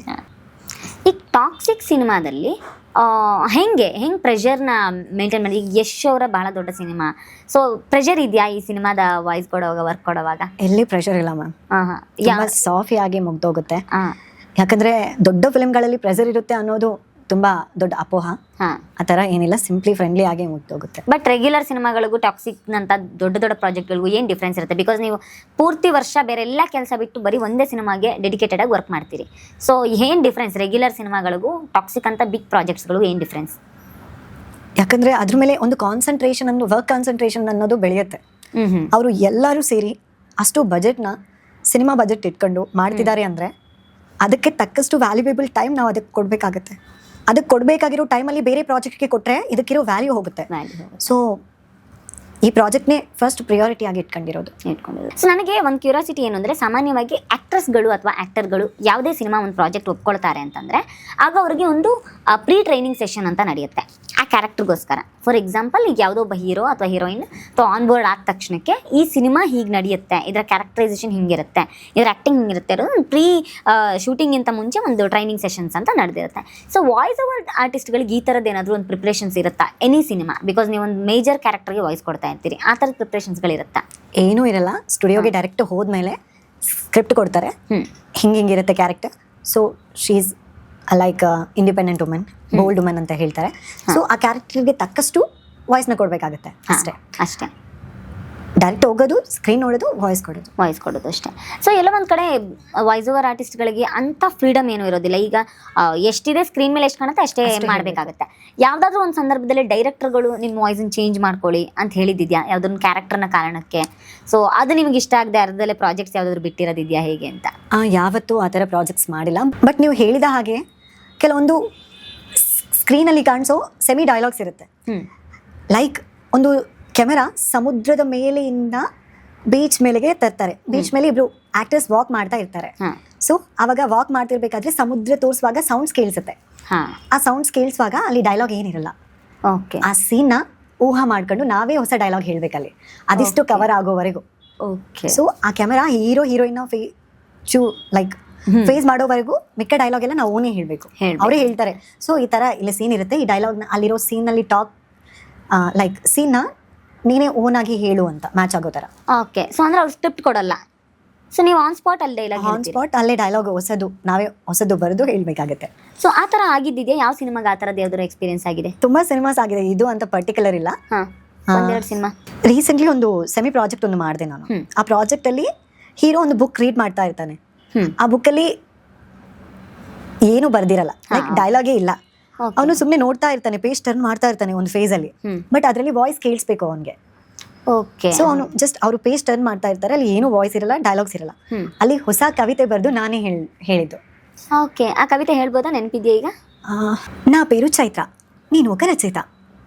పాటల్ని మాటల్ని పలుకుల్ని పదాల్ని నేను రాస్తూ ఉంటాను, అలాగే రచనలు చేస్తూ ఉంటాను. సో నాకు మాటలు రావు కానీ కొత్త కొత్తగా పదాల్ని రాయగలను, ಪುಸ್ತಕಾన్ని ನಿಂಪಗలను. ಈ ಥರ ಇರುತ್ತೆ. ಇದು ಯಾವ ಸಿನಿಮಾದ? ಸಿನ್ಸ್ ಇದು ರಿಲೀಸ್ ಆಗಿದೆಯಾ ಸಿನಿಮಾ ಹೇಗೆ? ರಿಲೀಸ್ ಆಗಿದೆ ma'am. Cinema name little love story ಅನ್ನೋದು ಇರಬೇಕು. ಲಿಟಲ್ ಲವ್ ಸ್ಟೋರಿ ಅಂತ. ಸೊ ಇದು ಯಾವ ಹೀರೋಯಿನ್ದು ವಾಯ್ಸ್ ಇದು? ನ್ಯೂ ಹೀರೋಯಿನ್, ತೆಲುಗುನಲ್ಲಿ. ಸೊ ಅವ್ರದ್ದು ಇದಕ್ಕೆ ಆನ್ ಸ್ಪಾಟ್ ಬರೆದು she is dumb and film ಅಲ್ಲಿ. ಓಕೆ. ಕಿವಿ ಕೇಳಿಸಲ್ಲ, ಮಾತು ಬರಲ್ಲ. ಓಕೆ. ಸೊ ಬರಿತಾ ಇರ್ತಾಳೆ writings. Her name Chaitra. Okay. So ಆ ಕ್ಯಾರೆಕ್ಟರ್ ಅಲ್ಲೇ ಆನ್ ಸ್ಪಾಟ್ ಡೈಲಾಗ್ಸ್ ನ ಬರ್ಕೊಂಡಿದ್ದೀರಿ. ಸೊ ಅದಕ್ಕೆ ಡೈರೆಕ್ಟರ್ಸ್ಗಳು ಆಕ್ಸೆಪ್ಟ್ ಒಪ್ಕೊಂಡ್ರು ಕೂಡ ಅದನ್ನ. ಸೊ ಅವರೇ ಹೇಳಿದ್ದು ಅಲ್ಲಿ ಡೈಲಾಗ್ ಇದೆ, ನೀನೇ ಕ್ಯಾರಿ ಮಾಡು ಅಂತ. ಈ ಥರ ತುಂಬ ಸಂದರ್ಭದಲ್ಲಿ ಆಗುತ್ತೆ. ಸಾಮಾನ್ಯವಾಗಿ ನಾವೇನು ಅನ್ಕೊಳ್ತೀವಿ, ಡೈರೆಕ್ಟರ್ಸು ಡೈಲಾಗ್ ರೈಟರ್ಸ್ಗಳು ಅವ್ರು ತುಂಬ ಪರ್ಟಿಕ್ಯುಲರ್ ಇರ್ತಾರೆ, ಅದಷ್ಟು ಮಾತ್ರ ಹೇಳಬೇಕು ಅಂತ. ಈ ಥರದ ಸಂದರ್ಭಗಳು ಬರೋದಿದೆಯಾ? ಹಾಗೆ ಬರುತ್ತೆ. ಓಕೆ. ಸೊ ಈ ಡೈಲಾಗ್ ಡಬ್ಬಿಂಗ್ ಆರ್ಟಿಸ್ಟ್ ಅಂದಾಗ ನಿಮಗೆ ಯಾರು ತುಂಬ ದೊಡ್ಡ ಇನ್ಸ್ಪಿರೇಷನ್? ತೆಲುಗು ಅಲ್ಲಿ ಫಿಮೇಲ್ ಆರ್ಟಿಸ್ಟ್ಗಳಿದ್ದಾರೆ. ಸೊ ಅದರಲ್ಲಿ ಸವಿತಾ ರಾಧಾಕೃಷ್ಣ ಅಂತ ಒಂದು top voice actor. Sunitha, singer Sunitha, also singer Lipsika. So ಮೂವರು. ಸೊ ಇವ್ರು 3 ಜನ ತುಂಬಾ. ಸೊ ಅವ್ರನ್ನ ಫಾಲೋ ಮಾಡ್ತಾ ಇರ್ತೀರಾ? ಯೂಶುವಲಿ ಫಾಲೋ ಮಾಡ್ತಾನೆ ಇರ್ತೀನಿ. ಓಕೆ. ಸೊ ರೆಗ್ಯುಲರ್ ಬೇಸಿಸಲ್ಲಿ ನೀವು ಈ ವಾಯ್ಸ್ ಡಬ್ಬಿಂಗ್ ಆರ್ಟಿಸ್ಟ್ಗೆ ಏನಾದರೂ ಪ್ರಾಕ್ಟೀಸಸ್ಗಳನ್ನು ಫಾಲೋ ಮಾಡ್ತೀರಾ? ಅಂದರೆ ನಿಮ್ಮ ಧ್ವನಿಯನ್ನು ಕಾಪಾಡ್ಕೊಳ್ಳೋದಕ್ಕೆ, ಅಥವಾ ಕ್ಯಾರೆಕ್ಟರ್ ವೈಸ್ನಲ್ಲಿ ಈಗ ಆ್ಯಕ್ಟ್ರೆಸ್ಗಳು ಹೆಂಗಿರ್ತಾರೆ ಅಂದರೆ ಬೇರೆ ಬೇರೆ ಡಿಫ್ರೆಂಟ್ ಕ್ಯಾರೆಕ್ಟರ್ಸ್ನ ನೋಡಿ ಮನೆಯಲ್ಲಿ ಅದ್ರ ಥರ ಆ್ಯಕ್ಟ್ ಮಾಡೋ ಥರ ಪ್ಲ್ಯಾನ್ ಮಾಡ್ತಾರೆ. ಸೊ ಆ ಥರದ ಏನಾದ್ರು ಪ್ರಿಪ್ರೇಷನ್ಸ್ ಡಬ್ಬಿಂಗ್ ಆರ್ಟಿಸ್ಟ್ಗಳಿಗಿರುತ್ತಾ? ಆ ಟೈಮ್ ಡಬ್ಬಿಂಗ್ ಪ್ರಿಪ್ರೇಷನಲ್ಲಿ ಇರಲ್ಲ. ಡಬ್ಬಿಂಗಿಂದ ಮನೆಗೆ ಹೋದ್ಮೇಲೆ, ಆಫ್ ಸೆಟ್ ಆದಮೇಲೆ ಆ ಕ್ಯಾರೆಕ್ಟರಲ್ಲಿ 1 ವಾರ ಇರ್ತೀವಿ ಮನೆಯಲ್ಲಿ ಎಲ್ಲರನ್ನ ಇರಿಟೇಟ್ ಮಾಡ್ತಾ. ಓಕೆ. ಸೊ ಅದೇ ಸೇಮ್ ಲೈಕ್ ವಾಯ್ಸ್ ಟೋನ್ ಆಗಲಿ, ಸೊ ಅದೇ ಬೇಸ್ ಆಗಲಿ, ಎಲ್ಲ ಇರುತ್ತೆ. ಸೊ ಅದೇ ಪೊಯೆಟ್ರಿಕ್ ಸ್ಟೈಲಲ್ಲಿ ಆಗಲಿ ಮನೆಯಲ್ಲಿ ಎಲ್ಲರ ಜೊತೆ ಕಾಮಿಡಿ ಮಾಡ್ತಾ ಇರ್ತೀರಿ. ಸೊ ಒಂದು ಸಿನಿಮಾದ ಡಬ್ಬಿಂಗ್ ಎಷ್ಟು ದಿನಗಳ ಕಾಲ ನಡೆಯುತ್ತೆ? ಈಗ ಒಂದು ಮೇನ್ ಆಕ್ಟ್ರೆಸ್ಗೆ ನೀವು ಡಬ್ ಮಾಡ್ತೀರಿ ಅಂತಂದ್ರೆ ಎಷ್ಟು ದಿನಗಳ ಕಾಲ ಇದ್ರ ವರ್ಕ್ ನಡೆಯುತ್ತೆ? ಅಪ್ರಾಕ್ಸಿಮೇಟ್ಲಿ ಇಷ್ಟು ದಿನ ಅಂತ ಏನಿರಲ್ಲ. 1 ವೀಕ್ ಆಗಬಹುದು, 2 ವೀಕ್ಸ್ ಆಗ್ಬಹುದು, 1 ಮಂತ್, 6 ಮಂತ್ಸ್. 6 ಮಂತ್ಸ್ ಅಷ್ಟು ಆಗ್ಬೋದು, ಆಗೋ ಸಾಧ್ಯತೆಗಳಿದೆ. Okay. So voice over dubbing ಆರ್ಟಿಸ್ಟಿಂದ ಆಚೆಗೆ ನೀವು ಮಾಡೆಲ್ ಕೂಡ. ಸೊ ಇತ್ತೀಚೆಗೆ ಹೋಗ್ನಂಥ ಒಂದು ದೊಡ್ಡ ಮ್ಯಾಗ್ಝಿನ್ಗೆ ಮಾಡೆಲ್ ಆಗಿದ್ದೀರಿ. ಸೊ ಇದು ಹೇಗೆ ಬಂತು ಈ ಅವಕಾಶ? ಇದ್ರ ವರ್ಕ್ ಹೇಗೆ ನಡೀತಾ ಇದೆ ಅದನ್ನು ಹೇಳಿ. ನಾನು ಯಾವತ್ತೂ ಯಾವುದು ಎಕ್ಸ್ಪೆಕ್ಟ್ ಮಾಡಿಲ್ಲ ಮ್ಯಾಮ್. ಅವೆಲ್ಲ ಅನ್ಫಾರ್ಚುನೇಟ್ಲಿ ಹಾಗೆ ಬಂದು ಹಾಗೆ ಹೋಗ್ಬಿಟ್ಟಿದೆ. ಸೊ ಒಂದು ಹಳ್ಳಿಯಿಂದ ಬಂದ ಒಂದು ಹುಡುಗ ಹೋಗಿ ಮ್ಯಾಗ್ಝಿನ್ ಅಲ್ಲಿ ಕಾಣೋದು ತುಂಬಾ ಅಪರೂಪ. ಸೊ ಎಷ್ಟು ಎಫರ್ಟ್ ಇದ್ರೆ ಆಗತ್ತೆ ಅನ್ನೋದು ಇಲ್ಲಿ ಕ್ವೆಶನ್. ಬಟ್ ಎಫರ್ಟ್ ಹಾಕಿದ್ರೇನೆ ಆಗುತ್ತಾ ಅಂದ್ರೆ ದಟ್ ಸೆಕೆಂಡರಿ ಥಿಂಗ್. ಲಕ್ನೋ ಒಂದು ಮ್ಯಾಟರ್ ಆಗುತ್ತೆ. ಅದರಲ್ಲಿ ನನಗೆ ಅದು ಕೂಡಿ ಬಂದ ವರ ಮ್ಯಾಮ್ ಅಲ್ವಾ. ಜಸ್ಟ್ ಒಂದು ಪಿಕ್, ನಾರ್ಮಲ್ ಆಗಿ 1-2 ಪಿಕ್ ವೈರಲ್ ಆಯಿತು. ಅದರಿಂದ ಅಪ್ಲಿಕೇಶನ್, ನಾನು ನೈಕಾದಲ್ಲಿ ಅಪ್ಲಿಕೇಶನ್ ಇಟ್ಟಿದ್ದೆ, ಫ್ರೆಂಡ್ ಹೇಳಿದವರಿಂದ ಅಲ್ಲಿಂದ ಜಸ್ಟ್ ಹಾಗೆ ಹೊರಡ್ಬಿಡ್ತು ಅದು. ಓಕೆ. ಸೊ ಹೇಗಿತ್ತು ಫಸ್ಟ್ ಕಾಲ್ ಬಂದಾಗ ಹೋಗಿಂದ? ಸೊ ಹೇಗಿದೆ? ಅದು ಹೋಗಿಂದ ಬಂದಿದೆ ಕಾಲ್ ಅಂತ ಯಾವತ್ತೂ ನಾನು ಅವತ್ತು ಅನ್ಕೊಂಡಿಲ್ಲ ಮ್ಯಾಮ್. ನನ್ಗೆ ಯಾವತ್ತೂ ಬರುತ್ತೆ ಅನ್ನೋ ಅನ್ಕೊಂಡಿಲ್ಲ. ಯಾಕಂದ್ರೆ ನಾನು just I mean dubbing artist just. So ಅದರಲ್ಲಿ Virat Kohli sir and Anushka ma'am, ದೊಡ್ಡ ದೊಡ್ಡ ಆ್ಯಕ್ಟರ್ಸು, ಕ್ರಿಕೆಟರ್ಸು, ಮಾಡೆಲ್ಸು, ಅಷ್ಟು ದೊಡ್ಡ ಕವರ್ ಪೇಜಲ್ಲಿ ನಮ್ಮದು ಬರೋದು ಹೌದು ಆಶ್ಚರ್ಯ ಆಗುತ್ತೆ. ಫಸ್ಟ್ ನಾವು ಅದು ಕಾಲ್ ಮಾಡಿ ಕೇಳಿದಾಗ I am stun. So shoot ಇದೆ ಬರಬೇಕು ಅಂತ. ಇನ್ನು ಅವತ್ತೆಲ್ಲ ನಿದ್ದೆನೇ ಹೋಗಿಲ್ಲ. ಸೊ ಇದೇನೋ ಫ್ರಾಡ್ ಇರಬೇಕು ಅನಿಸಿದ್ದು. ಓಕೆ. ಫೈನಲಿ ಅಲ್ಲಿಗೆ ಹೋದ್ಮೇಲೆ ಸೊ ಎಲ್ಲ ಕಾಸ್ಟ್ಯೂಮ್ ಅವ್ರದ್ದೆ. ಓಕೆ. ನನ್ನ ಲೈಫಲ್ಲಿ ಫಸ್ಟ್ ಟೈಮ್ ಅಷ್ಟು ವ್ಯಾಲ್ಯೂಯೇಬಲ್ ಕಾಸ್ಟ್ಯೂಮ್ಸ್ ಹಾಕೊಂಡಿರೋದು. ಸೊ ಹೇಗೆ ಅನ್ಸುತ್ತೆ ಆ ಎಕ್ಸ್ಪೀರಿಯನ್ಸ್? ತುಂಬಾ ಖುಷಿ ಆಗುತ್ತೆ. ಈಗ ಜನ ಗುರ್ತಿಡಿತಾರ? Nervous feel blue diamonds and the blue diamond jewelleries ನನ್ನ ಕೈಯಲ್ಲಿ. Okay. Also with costliest clothings. Okay. ನನ್ನ ಲೈಫಲ್ಲಿ ಯಾವತ್ತೂ ಹಾಕೊಂಡಿಲ್ಲ ಅಷ್ಟು. ಮಿನಿಮಮ್ 5 lakhs ಮೇಲೆ ಕ್ಲಾತ್ ವ್ಯಾಲ್ಯೂ ಅವತ್ತು ಹಾಕೊಂಡಿರೋದು. ಈಗ ಹೇಗಿದೆ? ಈಗ ಜನ ಗುರುತಿಸ್ತಾ ಇದ್ದಾರಾ ಕರ್ನಾಟಕದಲ್ಲಿ? ಖಂಡಿತ ಇನ್ನೇನು ಈಗ ಕೆಲವ್ರಿಗಂತೂ ಪರಿಚಯ ಆಗೋದಕ್ಕೆ ಪ್ರಾರಂಭ ಆಗಿದೆ. ಸೊ ಈಗ ಒಂದಷ್ಟು ಬದಲಾವಣೆಗಳಾದ್ಮೇಲೆ ಜನರ ರಿಯಾಕ್ಷನ್ಸ್ ಹೇಗಿರುತ್ತೆ? ಸೊ ಜನಗಳ ರಿಯಾಕ್ಷನ್ ಅಂದರೆ ತೆಲುಗು ಸ್ಟೇಟ್ಸಲ್ಲಿ ಬಂದ್ಬಿಟ್ಟು ನನ್ನ ನೋಡಿದ್ರೆ ನನ್ನ ಹೆಸರು ನೆನಪಿರಲ್ಲ. They people direct come and asked me, hey ನೀವು ಸಾಯಿ ಪಲ್ಲವಿ ಡಬ್ಬಿಂಗ್ ಆರ್ಟಿಸ್ಟ್ ಅಲ್ವಾ ಅಂತ. ಬಟ್ ಇವಾಗ ಬರ್ತಿರ್ಬೇಕಾದ್ರೆ ಒಬ್ಬ ಪರ್ಸನ್ ಕೇಳಿದ್ರು, ಸರ್ ನೀವು ರುಕ್ಮಿಣಿ ವಸಂತ್ ಅವ್ರಿಗೆ ವಾಯ್ಸ್ ಕೊಡ್ತೀರಲ್ವಾ ಅಂತ. ಸೊ ಆ ಮೂಮೆಂಟ್ ನನಗೆ ತುಂಬಾ ಹೆವಿ ಆಯ್ತು ಅನ್ಸುತ್ತೆ. ಸರ್ ಹೇಗೆ ಗೊತ್ತು ನಿಮ್ಗೆ ಅಂತ ಕೇಳಿದ್ರೆ, ಸರ್ ನಾನು ನಿಮ್ಮ ವಾಯ್ಸ್ನ ತುಂಬಾ ಕೇಳ್ತಾ ಇರ್ತೀನಿ, ಜಸ್ಟ್ ಒಂದು 10 ನಿಮಿಷ ಬ್ಯಾಕ್ ನಿಮ್ಮ ರೀಲ್ನ ನೋಡಿದ್ದೀನಿ, ನೋಡಿ ಇಲ್ಲಿ ಅಂತ. ಅವ್ರು ರೀಲ್ಸ್ನ ಮತ್ತೆ ಸ್ಕ್ರೋಲ್ ಮಾಡಿ ತೋರಿಸಿದ್ರು. ಸೊ ಆ ಮೂಮೆಂಟ್ ತುಂಬಾ ಚೆನ್ನಾಗಿರುತ್ತೆ. ವೆರಿ ನೈಸ್, ಖುಷಿ ಆಗ್ತಾ ಇದೆ. ಸೊ ಖಂಡಿತವಾಗ್ಲೂ ಆದಷ್ಟು ಬೇಗ ನಿಮ್ಮ ದೊಡ್ಡ ದೊಡ್ಡ ಕನಸಿನ ಪ್ರಾಜೆಕ್ಟ್ಗಳು ರಿಲೀಸ್ ಆಗಲಿ. ಸೊ ಆ ಮೂಲಕ ಮತ್ತೆ ಕರ್ನಾಟಕದ ಮನೆ ಮಾತಾಗಲಿ ಅಂತ ನಾವು ಕೂಡ ಆಶಿಸ್ತೀವಿ. ಸೊ ಕೊನೆಯದಾಗಿ ಏನಾದರೂ ಯಾರಿಗಾದ್ರೂ ಹೇಳಬೇಕು ಅಂತ, ಸರಿ ಯಾರಿಗಾದ್ರೂ ಥ್ಯಾಂಕ್ಸ್ ಹೇಳಬೇಕು ಅಂತಿದ್ರೆ, ಯಾರಿಗಾದ್ರೂ ಏನಾದರೂ ಕನ್ವೆ ಮಾಡಬೇಕು ಅಂತಿದ್ರೆ ಮಾಡ್ಬೋದು. ಕನ್ವೆ ಆ್ಯಂಡ್ ಥ್ಯಾಂಕ್ ಯು ಹೇಳೋದಂದರೆ ಫಸ್ಟ್ ನನ್ನ ಪೇರೆಂಟ್ಸ್ಗೆ ಹೇಳ್ತೀನಿ, also my siblings and my professors, also ನನ್ನ ಕನ್ನಡಿಗರು ಎಲ್ರಿಗೂ ಹೇಳ್ತೀನಿ. ಯಾಕಂದರೆ ಈ ಸ್ಟೇಜ್ ಇಲ್ಲಿ ಬಂದು ನಾನು ಹೀಗೆ ಕುಂತಿದ್ದೀನಿ ಅಂದರೆ ನಿಮ್ಮ ಸಪೋರ್ಟಿಂದ. ಈಗ ಅನ್ಕೊಳ್ತಾ ಇದ್ದೀನಿ. Thank you for supporting and thanks for standing. And most thank Chaitra Kundapura ma'am. ನೀವು ಕರೆದಿದ್ದಕ್ಕೆ, ನಿಮ್ಮ ಕಾಲ್ ಬಂದಿದ್ದಕ್ಕೆ ತುಂಬ ಖುಷಿ ಆಗ್ತಿದೆ. ಮನೆಯಲ್ಲಿ ತುಂಬ ಫ್ಯಾನ್ಸ್ ಇದ್ದಾರೆ ನಿಮ್ಮ ವಾಯ್ಸ್ಗೆ. ಸೊ ನಾವು ಮತ್ತೆ ಮೀಟ್ ಆಗ್ತೀವಿ ಅನ್ಕೊಳ್ತಾ ಇದ್ದೀನಿ. ಟಾಕ್ಸಿಕ್ ರಿಲೀಸ್ ಆದಮೇಲೆ ಫಸ್ಟ್ ಇಂಟರ್ವ್ಯೂ ನಿಮಗೆ ಕೊಡ್ತೀನಿ ಅಂತ ನಾನೇ ಹೇಳ್ತಾ ಇದ್ದೀನಿ. That's the world biggest film, also India's first male female dubbing artist ಆಗಿ ಮತ್ತೆ ಬರ್ತೀನಿ. Thank you so much. Thank you so much. ತುಂಬ ಖುಷಿ ಆಯಿತು. ಯಾಕಂದರೆ ನಮ್ಮ ಕರ್ನಾಡಿನ ಪ್ರತಿಭೆ ಸೊ ಬಹಳ ಜನಕ್ಕೆ ಪರಿಚಯ ಆಗಬೇಕು. ಬಹಳ ದೊಡ್ಡ ದೊಡ್ಡ ಸಿನಿಮಾಗಳಿಗೆ ಕೆಲಸ ಮಾಡಿರುವಂಥ ಪ್ರತಿಭೆಗಳು, ಈ ಪ್ರತಿಭೆ ಜನಮಾನಸವನ್ನು ತಲುಪಬೇಕು ಅನ್ನೋದು ನಮ್ಮ ಆಶಯ ಕೂಡ. ನಿಮಗೋಸ್ಕರ ನವರಸ ಕಿಚನ್ ಅವರು ಒಂದು ಗಿಫ್ಟ್ ಹ್ಯಾಂಪರ್ ಕಳಿಸಿದ್ದಾರೆ. ಸೊ ನವರಸ ಕಿಚನ್ ಅವರು ಹೆಲ್ದಿ ಪ್ರಾಡಕ್ಟ್ಸ್ಗಳನ್ನ ಮಾಡ್ತಾರೆ. ಗಂಜಿ, ಉದ್ದಿನ ಗಂಜಿಗಳಿರ್ಬೋದು, ರಾಗಿ ಗಂಜಿ ಇರ್ಬೋದು, ಅದಕ್ಕೆ ಚೋಕೋ ಚಿಪ್ಸ್ ಹಾಕಿ ಮಾಡುವಂಥದ್ದು, ಸಾಂಬಾರ್ ಪೌಡರ್ಸ್ ಎಲ್ಲನೂ ಅಥೆಂಟಿಕ್ ನಮ್ಮ ಅಜ್ಜಿ ಕಾಲದಲ್ಲಿ ಏನು ಮಾಡ್ತಾ ಇದ್ರು. ಸೊ ಆ ಅಜ್ಜಿ ಕಾಲದ ರೆಸಿಪಿಗಳನ್ನು ಇವತ್ತು ಹೊಸ ಪ್ಯಾಕೇಜಿಂಗ್ ಮೂಲಕ ಒಂದು ಆರೋಗ್ಯಕರವಾದ ಪ್ರಾಡಕ್ಟ್ಸ್ನ ಜನಕ್ಕೆ ತಲುಪಿಸಬೇಕು ಅನ್ನೋ ಉದ್ದೇಶದಿಂದ ಅವರು ಈ ಪ್ರಯತ್ನವನ್ನು ಮಾಡ್ತಾ ಇದ್ದಾರೆ. ಸೊ ನವರಸ ಕಿಚನ್ ಅವರು ನಿಮಗೆ ಗಿಫ್ಟ್ ಹ್ಯಾಂಪರ್ ಕಳಿಸಿದ್ದಾರೆ. Thanks for coming. ತುಂಬ ಖುಷಿ ಆಯಿತು. All the very best. Thank you and thank you Navarasa kitchen. ನೋಡಿದ್ರಲ್ಲ, ಇದಾಗಿತ್ತು ಇವತ್ತು ಡಾಕ್ಟರ್ ಆದ್ಯ ಹನುಮಂತು ಅವರ ಜೊತೆಗಿನ ಮಾತುಕತೆ. ದೇಶದ ಮೊಟ್ಟ ಮೊದಲ ಮೇಲ್ ಫೀಮೇಲ್ ವಾಯ್ಸ್ ಓವರ್ ಆರ್ಟಿಸ್ಟ್ ಅವರು, ವೋಗ್ ಮಾಡೆಲ್. ಬಹಳ ಖುಷಿಯಾಗುತ್ತೆ. ನಮ್ಮ ಕರ್ನಾಟಕದ ಮನೆ ಹುಡುಗ ಇಡೀ ಜಗತ್ತು ಮೆಚ್ತಾ ಇರುವಂಥ ಸಿನಿಮಾಗೆ ಧ್ವನಿ ಆಗ್ತಾ ಇರುವಂತಹದ್ದು. ಸೊ ಇಂತಹ ಪ್ರತಿಭೆಗಳು ಕನ್ನಡದ ಮನಸ್ಸುಗಳನ್ನು ತಲುಪಲಿ ಅಂತ ಆಶಿಸ್ತಾ ಮುಂದೆ ಮತ್ತೊಬ್ಬ ಅತಿಥಿಗಳ ಜೊತೆ ಮತ್ತೆ ನಿಮ್ಮನ್ನು ಸೇರ್ತೇನೆ. ನಮಸ್ಕಾರ.